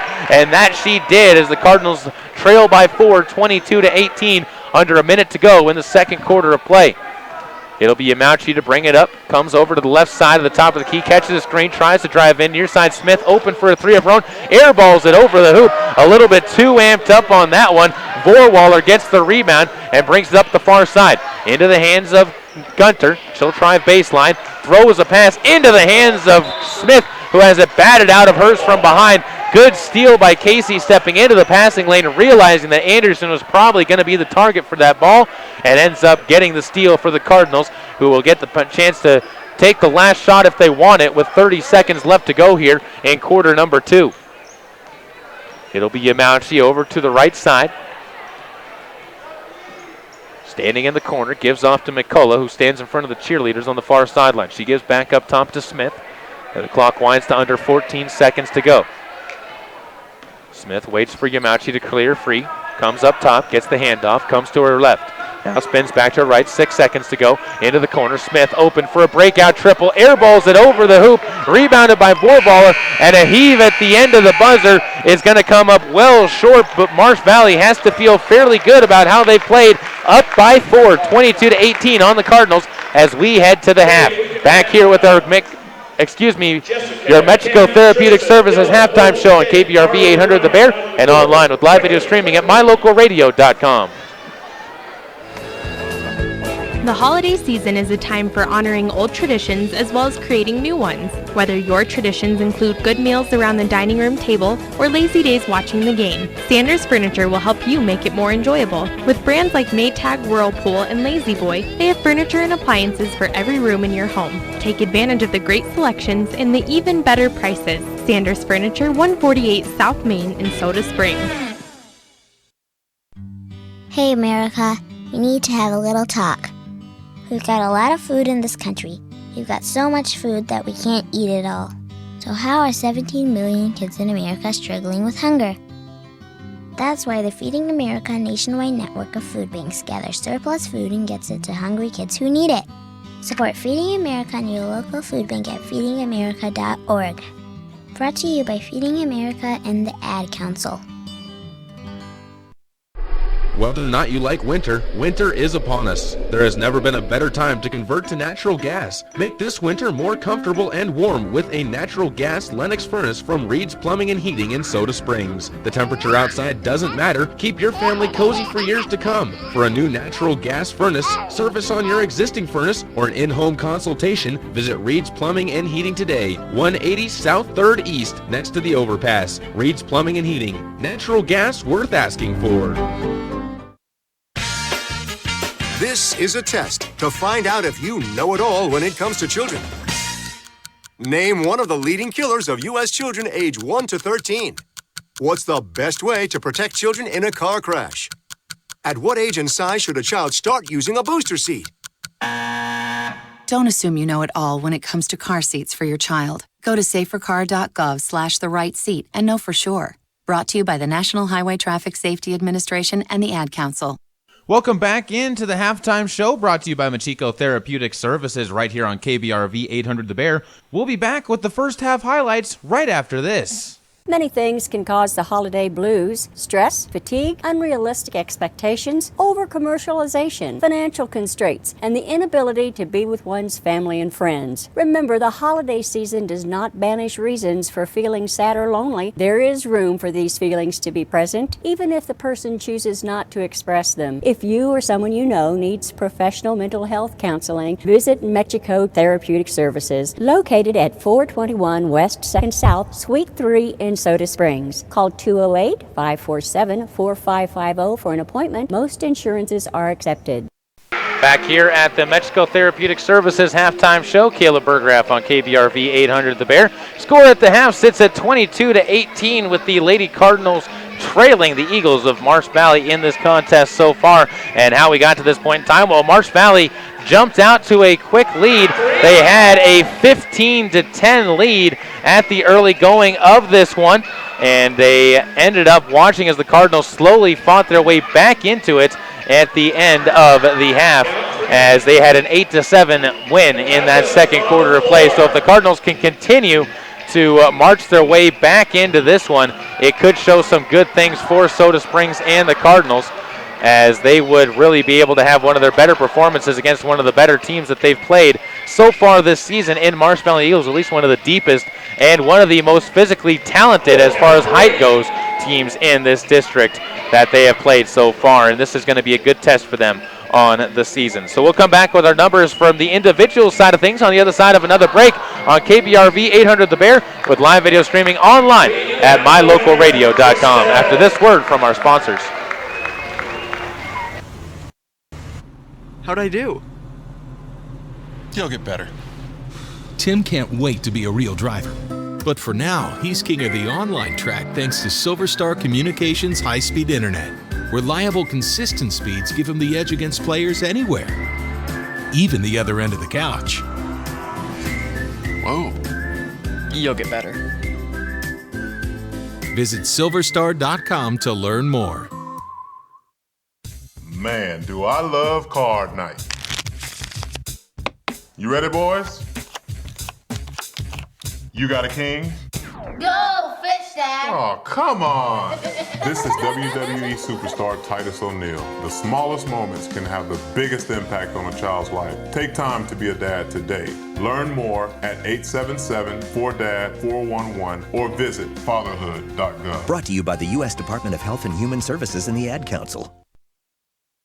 Here's a look at your Lalaton's food specials for the week of December 17th through the 30th. We start off with a ribeye holiday roast for $6.89 a pound. They also have frozen bone-in half spiral hams for $1.27 a pound. And don't forget about their holiday New York roast for $4.99 a pound as well. If you're looking for some delicious veggies, go ahead and grab one of their 2-pound packages of baby carrots for $2.49. They also have grape tomatoes for $1.99 for every 10.5-ounce package. That's your Lalaton's food specials in Soda Springs. Come on, smile. Oh, honey, he's still not smiling. Maybe he's not a smiler. Yeah, maybe he's just not a happy baby. Maybe he's just being a boy. Or maybe he's teething. Maybe it's just a phase. Maybe he has autism, and we can definitely do something to help. Maybe is all you need to find out more about autism. No big, joyful smiles by 6 months is one early sign. Learn the others at autismspeaks.org/signs. Brought to you by Autism Speaks and the Ad Council. Back here on the Mexico Therapeutic Services halftime show, we take a look at the individual numbers in this 22-18 ball game. Soda Springs trailing Marsh Valley and the Eagles in a battle of 8-3 squads, with both teams looking for that win number 9 on the season. And we start off with the Soda Springs Cardinals. Scoring has been short and sporadic. Callie Groning led the way in the first quarter with a pair of triples, 6 points and 2 rebounds. She leads the team in both categories. Reagan Yamauchi with 4 points and 3 rebounds, as she has a lead in the rebounding category, but is behind by 2 in the points category. Casey Smith with 3 points as well in her lone triple of the game. 1 point for Kat McCullough to go with 1 rebound. 3 rebounds for Taylor Myers with no points, and then a pair of points each for Tawny Barfus and for Kirsten Rasmussen. Cardinals 11 total rebounds as a team, 3 for 8 from the free throw line, and then they've turned the ball over 11 times as well, which is quite a bit for this Cardinals team the way they played so far this year. On the other side for Marsh Valley, they're being led by a pair of posts. Taya Batts and Katie Anderson leading the way, 6 points apiece and 6 rebounds apiece as well, as the Eagles have dominated the board so far in this game, out-rebounded the Cardinals 19-11 as a team. Paige Borwaller with 5 points and 5 rebounds as well. Lindsay Nichols with 3 points and a rebound. Kenzie Gunter with 2 points, but her effect has more come from the offensive side in this game. Marsh Valley has turned it over 13 times. That's what's keeping the Cardinals alive in this game, as well as a poor shooting percentage for the Eagles in the early going. We'll take one more break, come back with the second half of play on KBRV 800 The Bear, and online with live video streaming at mylocalradio.com after this word from Mexico Therapeutic Services. Many things can cause the holiday blues: stress, fatigue, unrealistic expectations, over-commercialization, financial constraints, and the inability to be with one's family and friends. Remember, the holiday season does not banish reasons for feeling sad or lonely. There is room for these feelings to be present, even if the person chooses not to express them. If you or someone you know needs professional mental health counseling, visit Mexico Therapeutic Services, located at 421 West 2nd South, Suite 3 in Soda Springs. Call 208-547-4550 for an appointment. Most insurances are accepted. There's an organization in southeast Idaho whose wildlife conservation efforts have been commended by the Rocky Mountain Elk Foundation, the Idaho Fish and Wildlife Foundation, and the North American Moose Foundation. Who is this organization? It's Monsanto. While Monsanto is honored by the recognition they receive, their ongoing dedication to the environment is its own reward for all of us. Monsanto. Imagine. Cattlemen have a code of ethics. Live each day with courage. Take pride in your work. Always finish what you start. Do what has to be done. Be tough but fair. When you make a promise, keep it. Ride for the brand. Talk less and say more. Remember that some things aren't for sale, and know where to draw the line. The folks at Mound Valley Cattle Company in Thatcher, Idaho are proud of the students at Grace High School, investing in the leaders of tomorrow. The Mound Valley Cattle Company, 208-339-0614. Welcome back into the home of the Marsh Valley Lady Eagles, where the Soda Springs Lady Cardinals trailing by a score of 22-18 here in their first game back from the Parma Invitational. Soda Springs the winners of 4 straight, and they've been in difficult games so far this year, but this is one of the few times where they have been trailing at the half. So it is going to be interesting to see for Soda Springs and the Cardinals how they rebound from this deficit at halftime, is going back and looking at some of these scores from their last couple of games. They led Baker City at the half. They led Caldwell at the half. They led Emmett at the half. They led Marsh Valley at the half. They led Snake River at the half, or excuse me, they trailed Snake River. That is the last time this team trailed at the half, and they ended up losing that game in a tight overtime affair. Back into the action. Eagles with the basketball to start out the third quarter, and they'll quickly go right down low to their big post. Katie Anderson lays it up and in, and it leads up to 6 for Marsh Valley, maybe trying to take advantage of that height, and they'll end up turning the ball back over down low underneath the post, back into the hands of Marsh Valley. The 12th turnover for the Cardinals. Shot missed by Marsh Valley, though, and Reagan Yamauchi is going to come up with her 4th rebound to bring it forward. Near side, Casey Smith on the wing, drives into the lane, fires up a shot, gets it to sit on the rim and drop through. Quick pace for both teams here to start out the third quarter, and Marsh Valley's lead trimmed down to 4, 24-20. 7 minutes and 15 seconds to go. Gunter takes the point guard duties, passes it near side. Nichols passes it low side into the corner. Down low for Waller, comes back up top to Gunter. She fires underneath, wide open. Bats cuts through behind the defense and lays it up and in as Taya Bats gets her 8th point to lead all scorers in this game. Up to the top of the key, Rasmussen passes it over to the right side where Smith will hold on to it for a moment. Goes to her left, loses her dribble, gives it up top to Groning. Callie will hold on to it for a moment. Now dribbles it forward, goes to her left, spins back, bumped off by Vorwaller before giving it back outside to Myers, back to Groning. She finds Smith well outside, 30 feet beyond the hoop, gives over to Rasmussen on the right side of the key.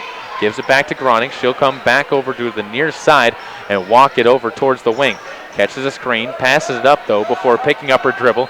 Pulls back into the hands of Yamauchi, who walks it back towards the top of the key. Yamauchi looks inside. 4 high going for the Cardinals as they start to run a new offensive play. The play gets blown up, but now down low they'll find it to Rasmussen, who puts up a turnaround jumper. Rebound poked out of bounds by Vorwaller, and Soda Springs will continue to hold on to possession of the basketball. It'll be Yamauchi to do the inbounding duty, standing on the baseline. 6:03 to go here, third quarter. Pass outside. It's going to be Smith for 2. No, they're going to count it as a 3-ball, saying she was beyond the line.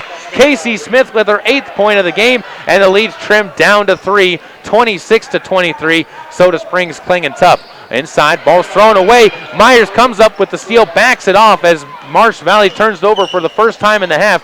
Groning goes to the left side before bringing it back near half court. Now drives into the lane, cuts through a double team, fouled on the way through the lane, and she's going to head to the baseline to inbound the basketball. Foul's called on to Lindsay Nichols, I believe, for her first.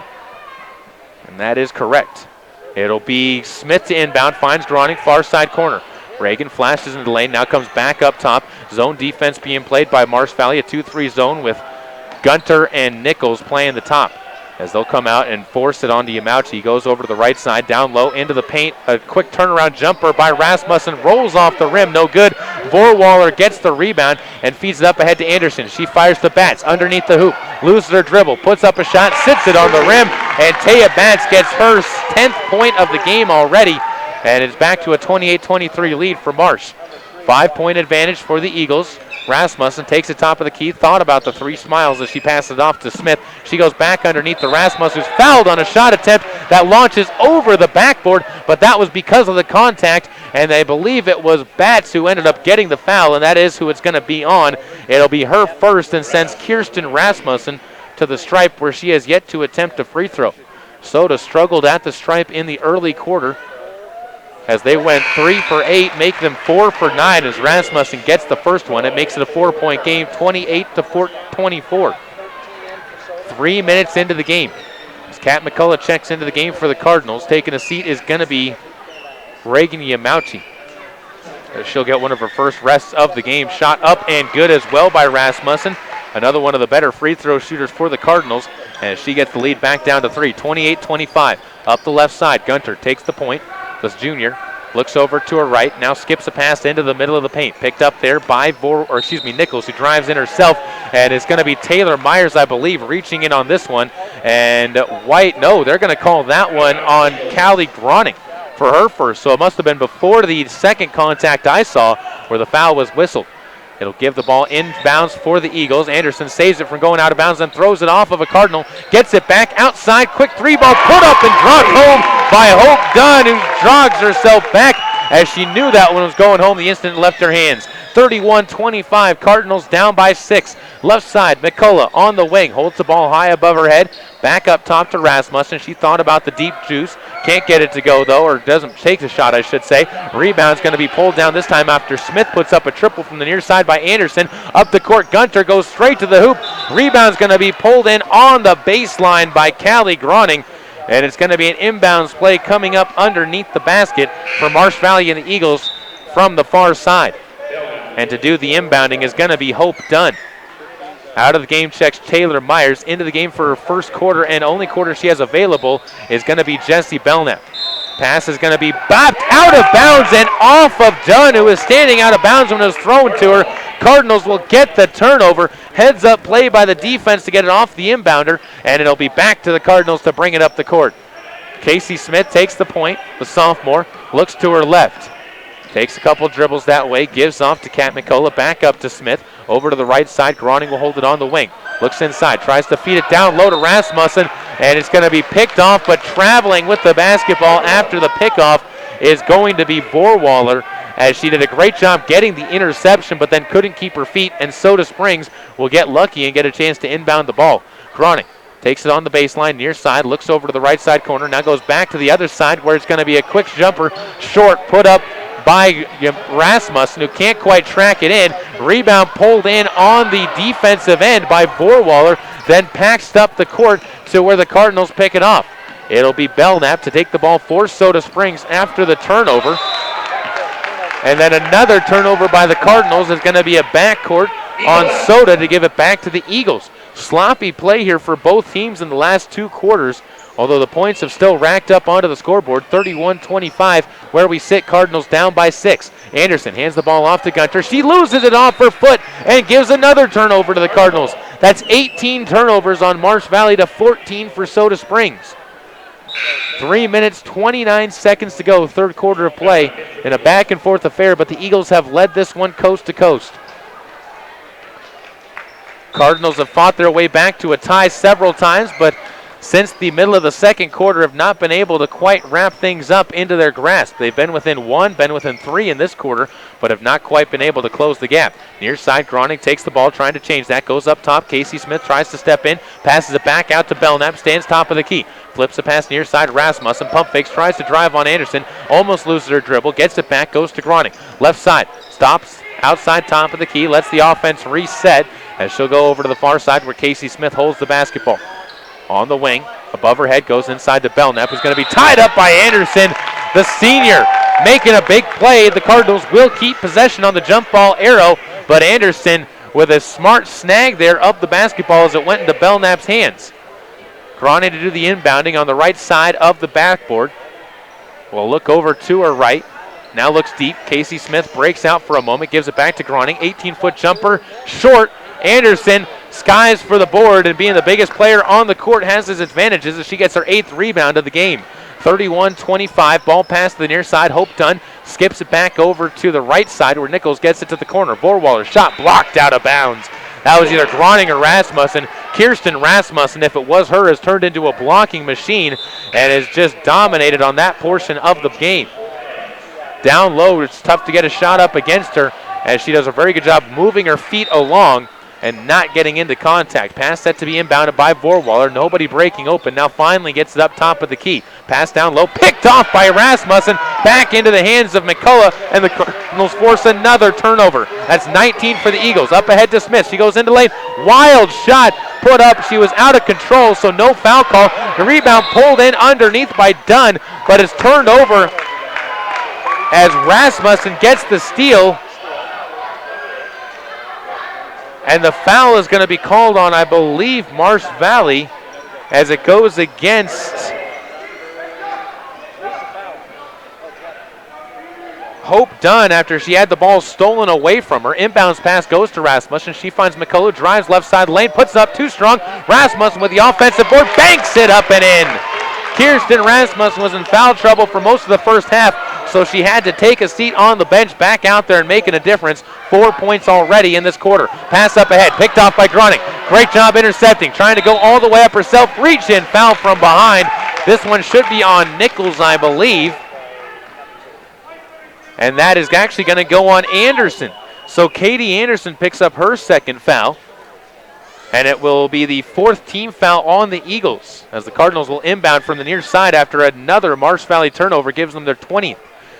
It'll be Mauchi with the basketball, steps in, and they're going to call a foul. It's giving ground, but too easily is going to be Hope Dunn. She picks up her second foul. Not quick enough to keep up with the young Yamauchi. And more subs come out for the Eagles as Nichols will take a seat, as does Vorwaller. Into the game is going to be Gunter, as well as Betts. Ball inbounded to White, who's into the game fresh for Soda Springs. Over to the left side, Groning looks down low. Flashing open for a moment is going to be McCullough. Groning now steps in, picks up her dribble, almost has it batted away from her, but now feeds it back out to Yamauchi. She'll fire a pass over to the left side. Groning holds it above her head, gives it back to Yamauchi. She'll hold it top of the key before going near side. White fakes the shot, now stops inside, goes to Yamauchi. Top of the key, left side, McCullough. McCullough goes back to Groning. Defense shifting left to right for the Eagles as they continue to work against the Cardinals on the offensive end. Great move by Yamauchi down low, but blocked away. Turnover back into McCullough's hands. She lays it up strong. Rebound pulled in by Yamauchi, and another rebound by Anderson, and she's finally going to clear this one herself after a lot of confusion on the play there. Gets underneath the bats. Her shot missed, no good. Alexa White pulls down her first rebound.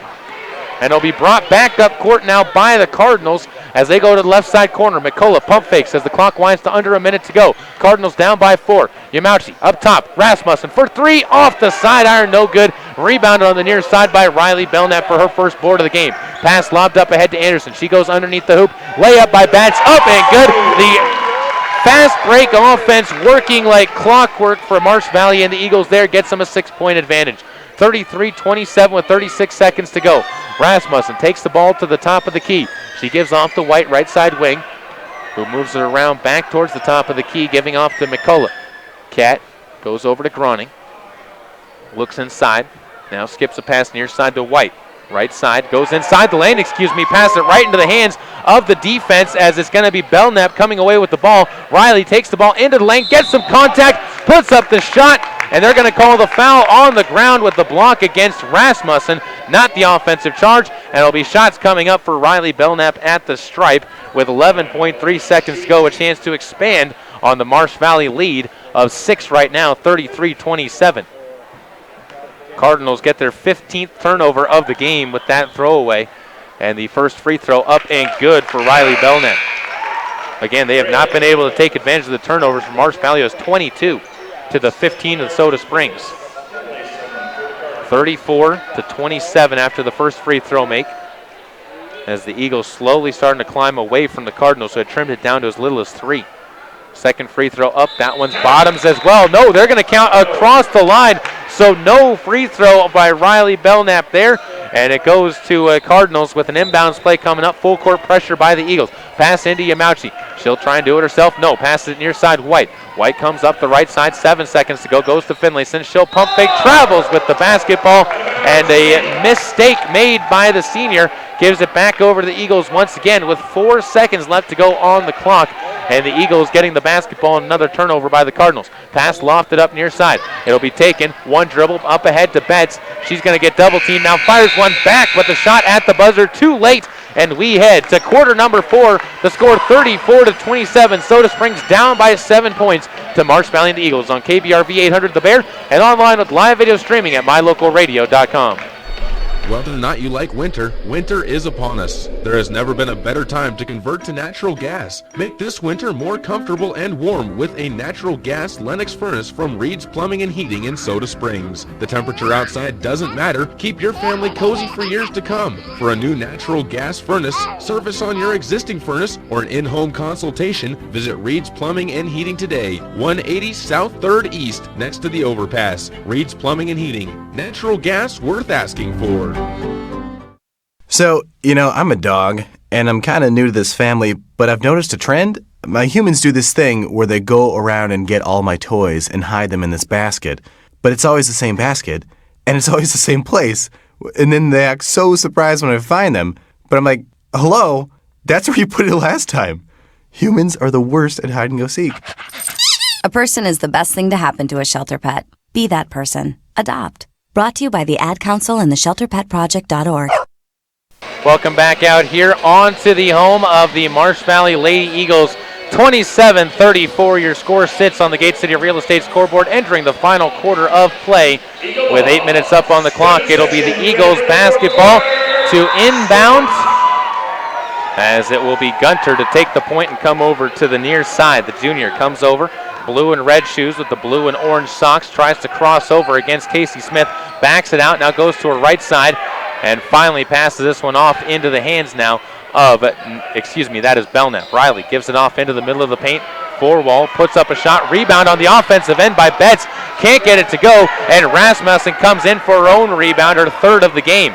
She'll give off to Yamauchi to bring it forward for Soda Springs, and she gives off to the left side. Alexa White launches a triple, deep ball, too strong. Rebound underneath to Myers, who lays it up and in. Strong after getting some contact. Gets her fourth board and second point of the game for 34-29 to a 5-point contest. Up the right side, Vorwaller flips this forward. It'll be Riley Belknap kicking it outside. Bats at the free throw line, rolls one down. Taya Bats gets her 8th point of this half, 14 in the game, leading the way as a sophomore. And it'll be the Cardinals to bring it forward, back down by 7. 36-29. They've never really been out of this game, but Marsh Valley has held a comfortable gap most of the way through as they've led coast to coast and has never really looked like they've been out of control. Far side, Casey Smith with the ball, looks to dribble her way through the defense, but now pulls up her dribble and gives it back to Yamauchi. Zone defense causing some fits for the Cardinals as they can't get the ball inside. White pass it near side. Myers wide open, puts up a jumper. Two-star off the side of the rim, and Bats gets another rebound. That's going to be her 8th board of the game to go with her 14 points. Pass up ahead. And a little tip pass into the lane comes from Belknap, trying to find Anna Gray, who was fouled on the play. The foul goes on to Taylor Myers. Will be her 3rd. As Myers will check out and Callie Groning will check back into the game for the Cardinals. 6:27 to go. Ball pass near side. Belknap up for a 3. Skips that one off the rim. Bats gets another rebound and is fouled. Taya Bats having a phenomenal second half of play, as she's going to step to the line for a pair of free throws here. After picking up the foul is Reagan Yamauchi with her first. Bats 2 for 4 at the line, make it 3 for 5. And the lead expands to 8, 37-29. One more free throw coming up for the sophomore. Already showing signs of being one of the better players that Marsh Valley is going to have for a few years. Is this one up and good as well? And that's not just me saying that. I also was talking with Coach Kyle McQuivy and talking with him in the pregame. You would have heard this in the interview, but he said that Bats is realistically probably the best player on the team, followed closely by Kenzie Gunter taking the point guard duties. But Bats and the younger players on this team are very, very special, and he's looking forward to coaching them for a few years more. Ball passed and thrown away by the Cardinals here to start the fourth quarter, as that's their first turnover of the fourth. And it'll be passed over to the near side where Gunter takes the point. Looks to go inside, now skips a pass to Borwaller, left side corner for 3. Count it, double-digit lead. And a timeout will be taken by Soda Springs and the Cardinals as they've seen the game start to lose their grasp. 41-29, Soda Springs trailing here in quarter number 4. Back after a 30-second break on KBRV 800 The Bear with live stream and video online at mylocalradio.com. It's so pretty here. Katie's away at college. There's the library. But she can still be close to her mom back home. Travis is working on a big report. High-speed internet puts a world of information at his fingertips. Silver Star Communications provides connections that help students learn and keep families close, even when they're miles apart. Get your family in touch and informed with high-speed internet from Silver Star Communications. Call today or visit silverstar.com. 30 seconds into that timeout. Marsh Valley still talking things over on the near sideline. Soda Springs back onto the court already as they look to try and bring the basketball up and cut into this deficit right now. Down by 12 to the Eagles, and this is nothing to be ashamed of if you're the Cardinals. This is a very good Eagles team, 8-3 on the season. Plenty of height to work with and plenty of quickness out there on the court as well. Maybe the best team the Cardinals have seen all season long to this point in time. It'll be Reagan Yamauchi to dribble the basketball forward. Comes up the right side. Cardinals working left to right on your radio dial. Down by 12. Groning trying to change that. Puts up a jumper from the right side corner. 4-2 from 19 feet out. Cali strikes the scoreboard for the first time since the first quarter of play. 41-31. Back to a 10-point game. Cardinals down by 10. Up the court, it's going to be Gunter, who has the ball poked away from behind. Casey Smith track it down, though, and the Eagles keep possession of the basketball as they'll get set to inbound. On the far side, Soda Springs making a couple of substitutions. Smith will take a seat as Kat McCullough checks back out, as does Jesse Belknap into the game for Soda Springs. Pass set to be lobbed in. It comes near side. And driving around to her right before stepping one outside to Gunter is going to be the deep pass of Belknap. Can't find a way to get it to go. And the Cardinals will see a rebound pulled down by Kirsten Rasmussen. Soda brings it forward. Groning on the right side wing. Walks it over to her left.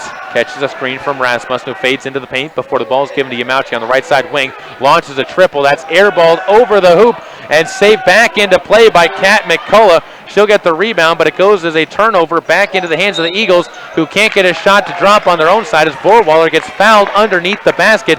They'll call this one on the floor. And the foul goes on to Jessie Belknap. That's her first.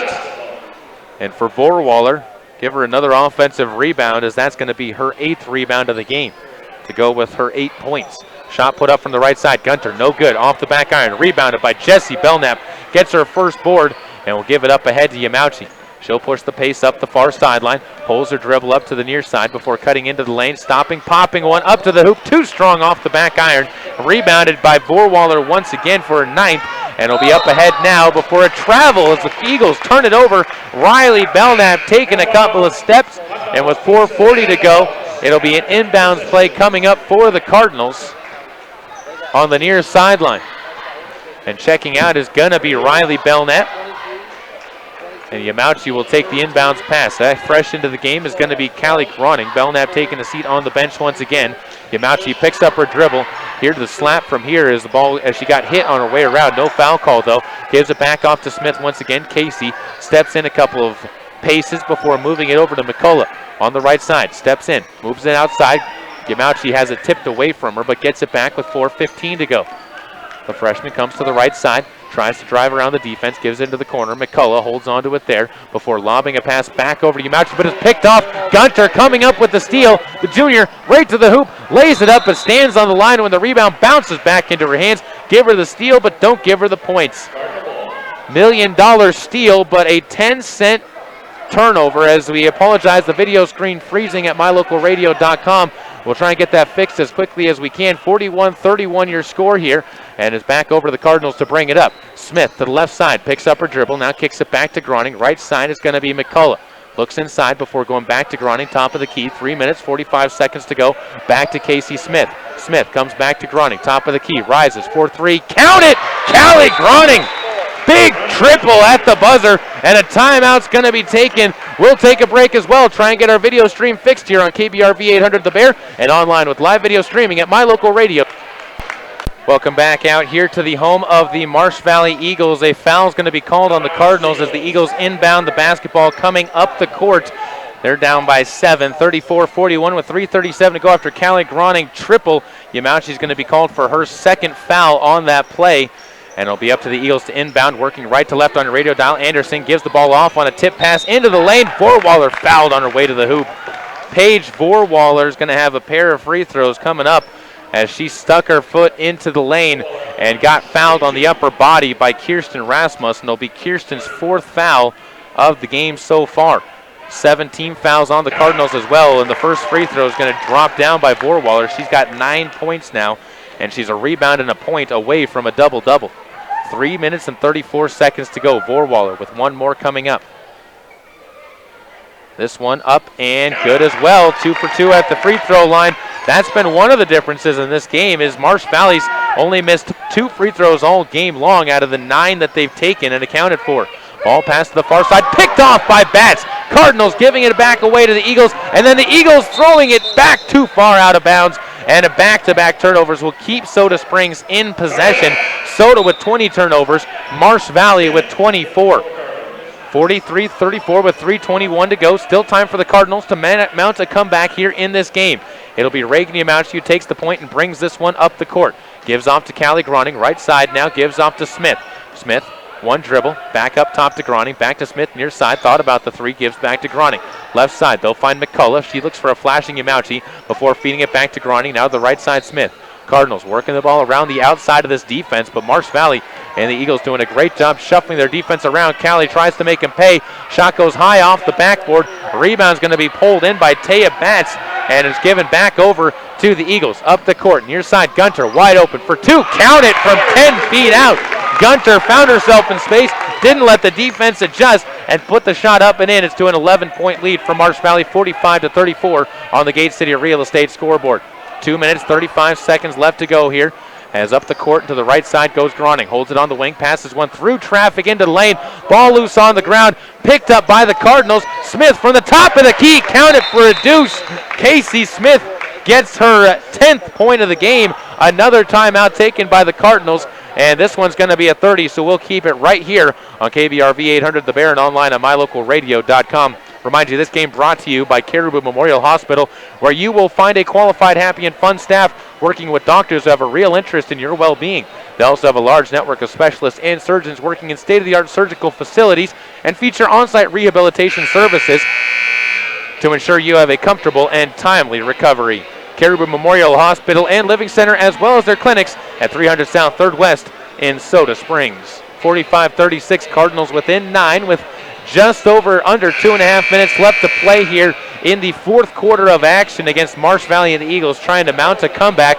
Cardinals have trailed the entire game so far, but they may have gotten their shot of the game from Callie Groning just a few minutes ago, as she was able to hit a triple to cut the deficit back down to single digits and maybe give the Cardinals some momentum in order to cut back into it. That could be your A&C embroidery shot of the game. In the business of making your business or team look good, call 208-604-1775 for all your screen printing needs. Ball's going to be inbounded, taken by Anderson, gives up ahead to Gunter, breaks the press all the way into the lane, stops, floats one short off the side of the rim, rebound trapped down low on the floor, and it'll be a jump ball called to the Eagles, so the Eagles keep possession of it, as it's going to be Gunter getting the responsibility for the rebound, her first of the game, after following her own shot down to the floor. Rasmussen checks back into the game for the Cardinals as Myers will come and take a seat on the bench to the near side.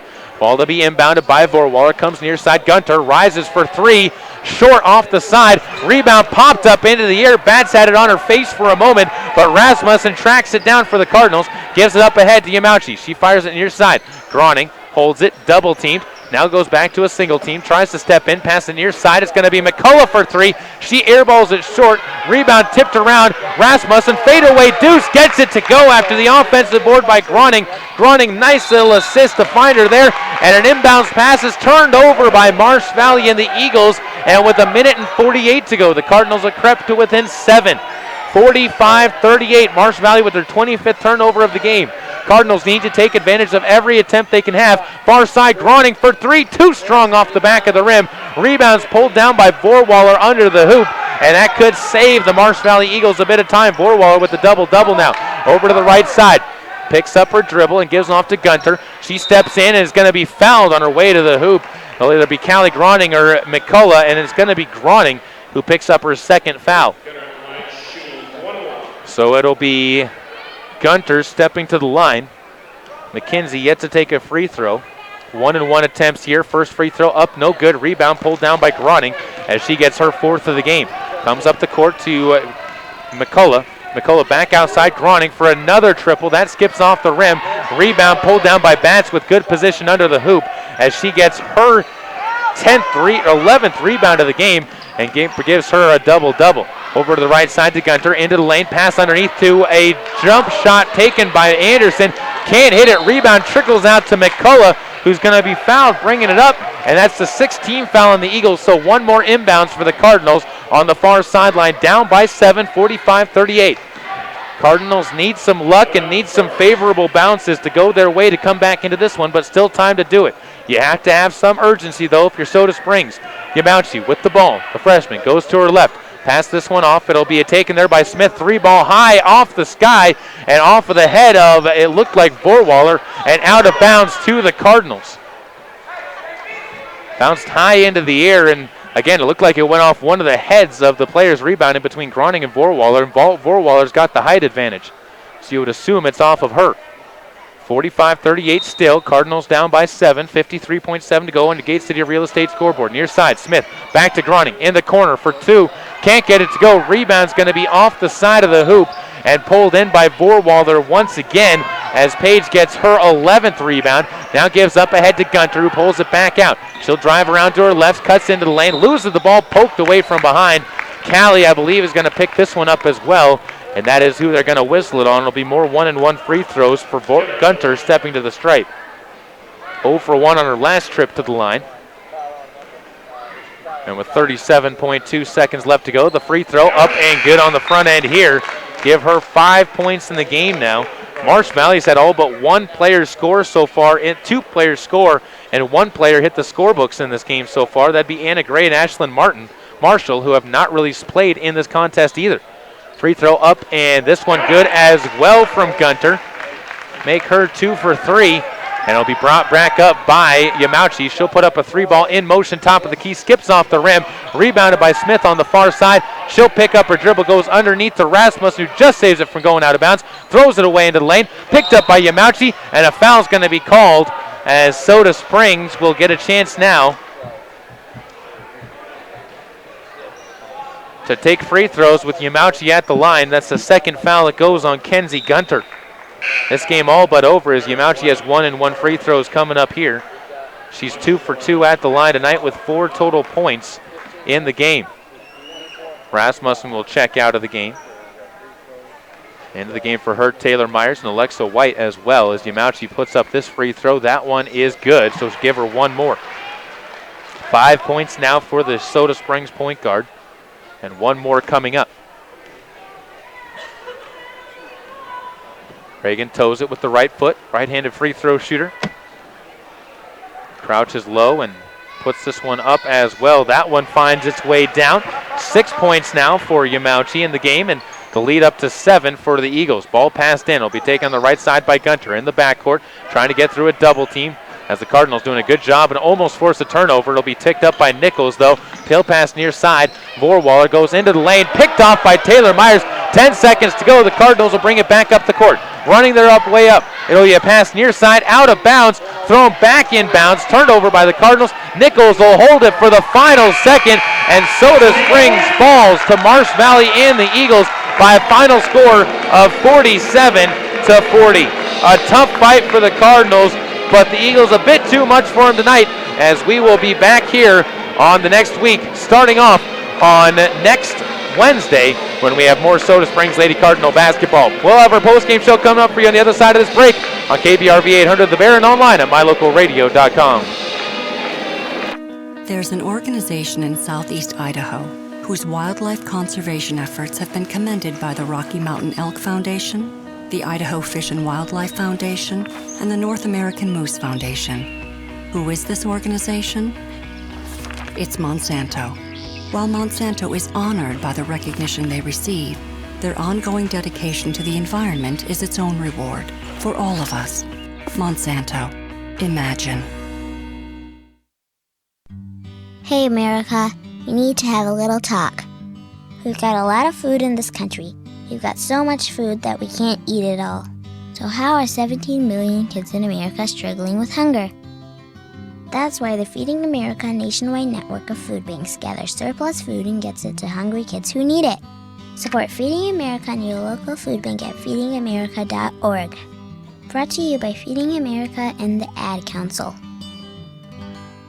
Here's a look at your Lalaton's food specials for the week of December 17th through the 30th. We start off with a ribeye holiday roast for $6.89 a pound. They also have frozen bone-in half-spiral hams for $1.27 a pound. And don't forget about their holiday New York roast for $4.99 a pound as well. If you're looking for some delicious veggies, go ahead and grab one of their 2-pound packages of baby carrots for $2.49. They also have grape tomatoes for $1.99 for every 10.5-ounce package. That's your Lalaton's food specials in Soda Springs.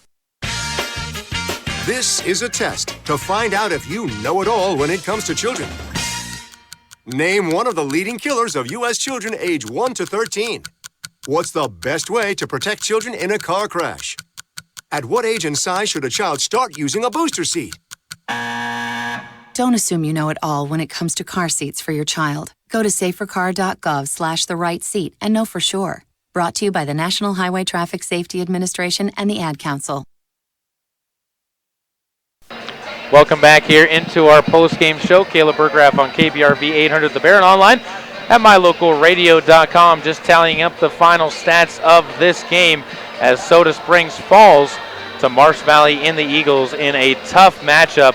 Marsh Valley out-rebounding the Cardinals in this one 34-24 in the rebound category by my stat and losing 47-40 by your final score on the Gate City Real Estate scoreboard. Let's jump right into our shot of the game, brought to you by ANC Embroidery, in the business of making your business or team look good. Call them at 208-604-1775.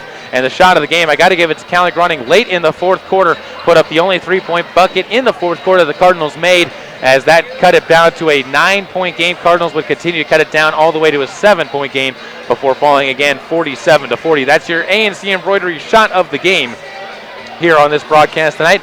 Final recap on numbers for this one. Soda Springs led on the game by Callie Grunning, 11 points and 4 rebounds in the game. 10 points and 1 rebound for Casey Smith as the squad had those two in double figures. Kirsten Rasmussen had 8 points and 5 rebounds, a very solid game for the junior. Reagan Yamauchi had a little bit better game than she's been having of late, 6 points and 5 rebounds as she's trying to find her role in this offense still. Also putting up good points, Taylor Myers with 2 points and 4 boards, Tawny Barfus with 2 points and 0 rebounds, and Kat McCullough with a single point and 3 rebounds. Soda made all 4 of their free throws in the second half to go 7 for 12 from the free throw line, but turned the ball over 5 times in every quarter for 21 total turnovers in the game. Marsh Valley on the other side ended up having a pair of double-doubles. Paige Vorwaller with 10 points and 11 rebounds. Taya Batts with 16 points and 11 rebounds. Those two really led the way in the damage. Also, Katie Anderson, the big post for Marsh Valley, had a strong game as well. 8 points and 9 rebounds. And when you have 31 rebounds between 3 players, it can be tough to overcome as a squad for Soda Springs and the Cardinals. And that is exactly what happened in this game tonight, as they were out-rebounded 24-36 in the contest. Other big numbers for Marsh Valley: Kenzie Gunter with 6 points and 1 rebound, Hope Dunn with 3 points and a rebound, and Lindsay Nichols with 3 points and a rebound as well. That's our final wrap-up of this game. We'll take one more break and come back with a final look at what's coming up next for us in our games next week, as we have 4 of them for the Soda Springs Cardinals broadcast on KBRV 800 The Bear and online at mylocalradio.com. Cattlemen have a code of ethics. Live each day with courage. Take pride in your work. Always finish what you start. Do what has to be done. Be tough but fair. When you make a promise, keep it. Ride for the brand. Talk less and say more. Remember that some things aren't for sale, and know where to draw the line. The folks at Mound Valley Cattle Company in Thatcher, Idaho are proud of the students at Grace High School, investing in the leaders of tomorrow. The Mound Valley Cattle Company, 208-339-0614. Man, do I love card night. You ready, boys? You got a king? Go, fish dad! Oh, come on! This is WWE superstar Titus O'Neil. The smallest moments can have the biggest impact on a child's life. Take time to be a dad today. Learn more at 877-4DAD-411 or visit fatherhood.gov. Brought to you by the U.S. Department of Health and Human Services and the Ad Council. MyLocalRadio.com is Southwest Wyoming and Northeast Utah's top website and the best source for local area news, weather, sports, and community events. And that's not all. MyLocalRadio.com features thousands of photographs of Wyoming and Utah high school events, from speech and drama competitions to local events, sports and activities, and much more. Check it out today and see what MyLocalRadio.com has for you. Come on, smile. Oh, honey, he's still not smiling. Maybe he's not a smiler. Yeah, maybe he's just not a happy baby. Maybe he's just being a boy. Or maybe he's teething. Maybe it's just a phase. Maybe he has autism, and we can definitely do something to help. Maybe is all you need to find out more about autism. No big, joyful smiles by 6 months is one early sign. Learn the others at autismspeaks.org/signs. Brought to you by Autism Speaks and the Ad Council.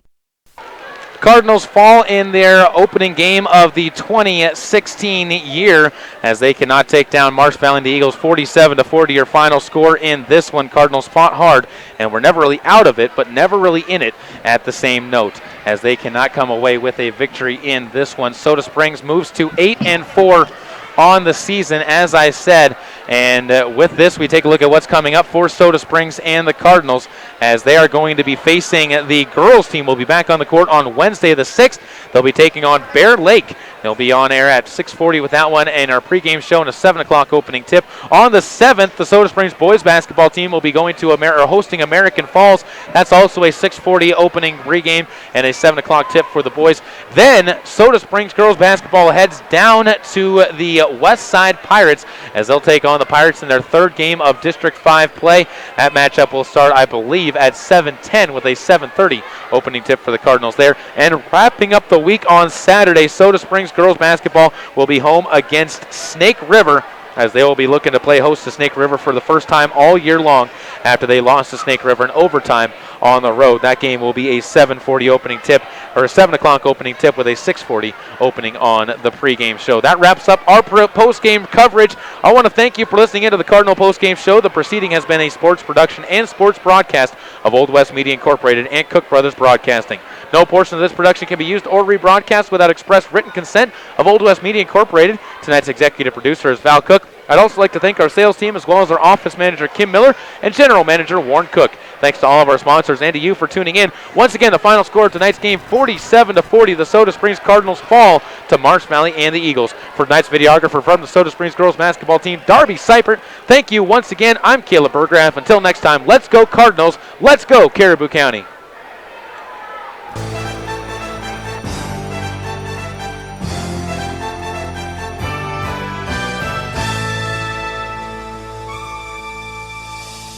We hope you have enjoyed this presentation of Caribou County basketball on KBRV The Bear and online at MyLocalRadio.com. Visit our website for a full schedule of upcoming games and for recaps of every game we have covered this year. Until next time we take to the air with Caribou County Sports, goodbye and good night.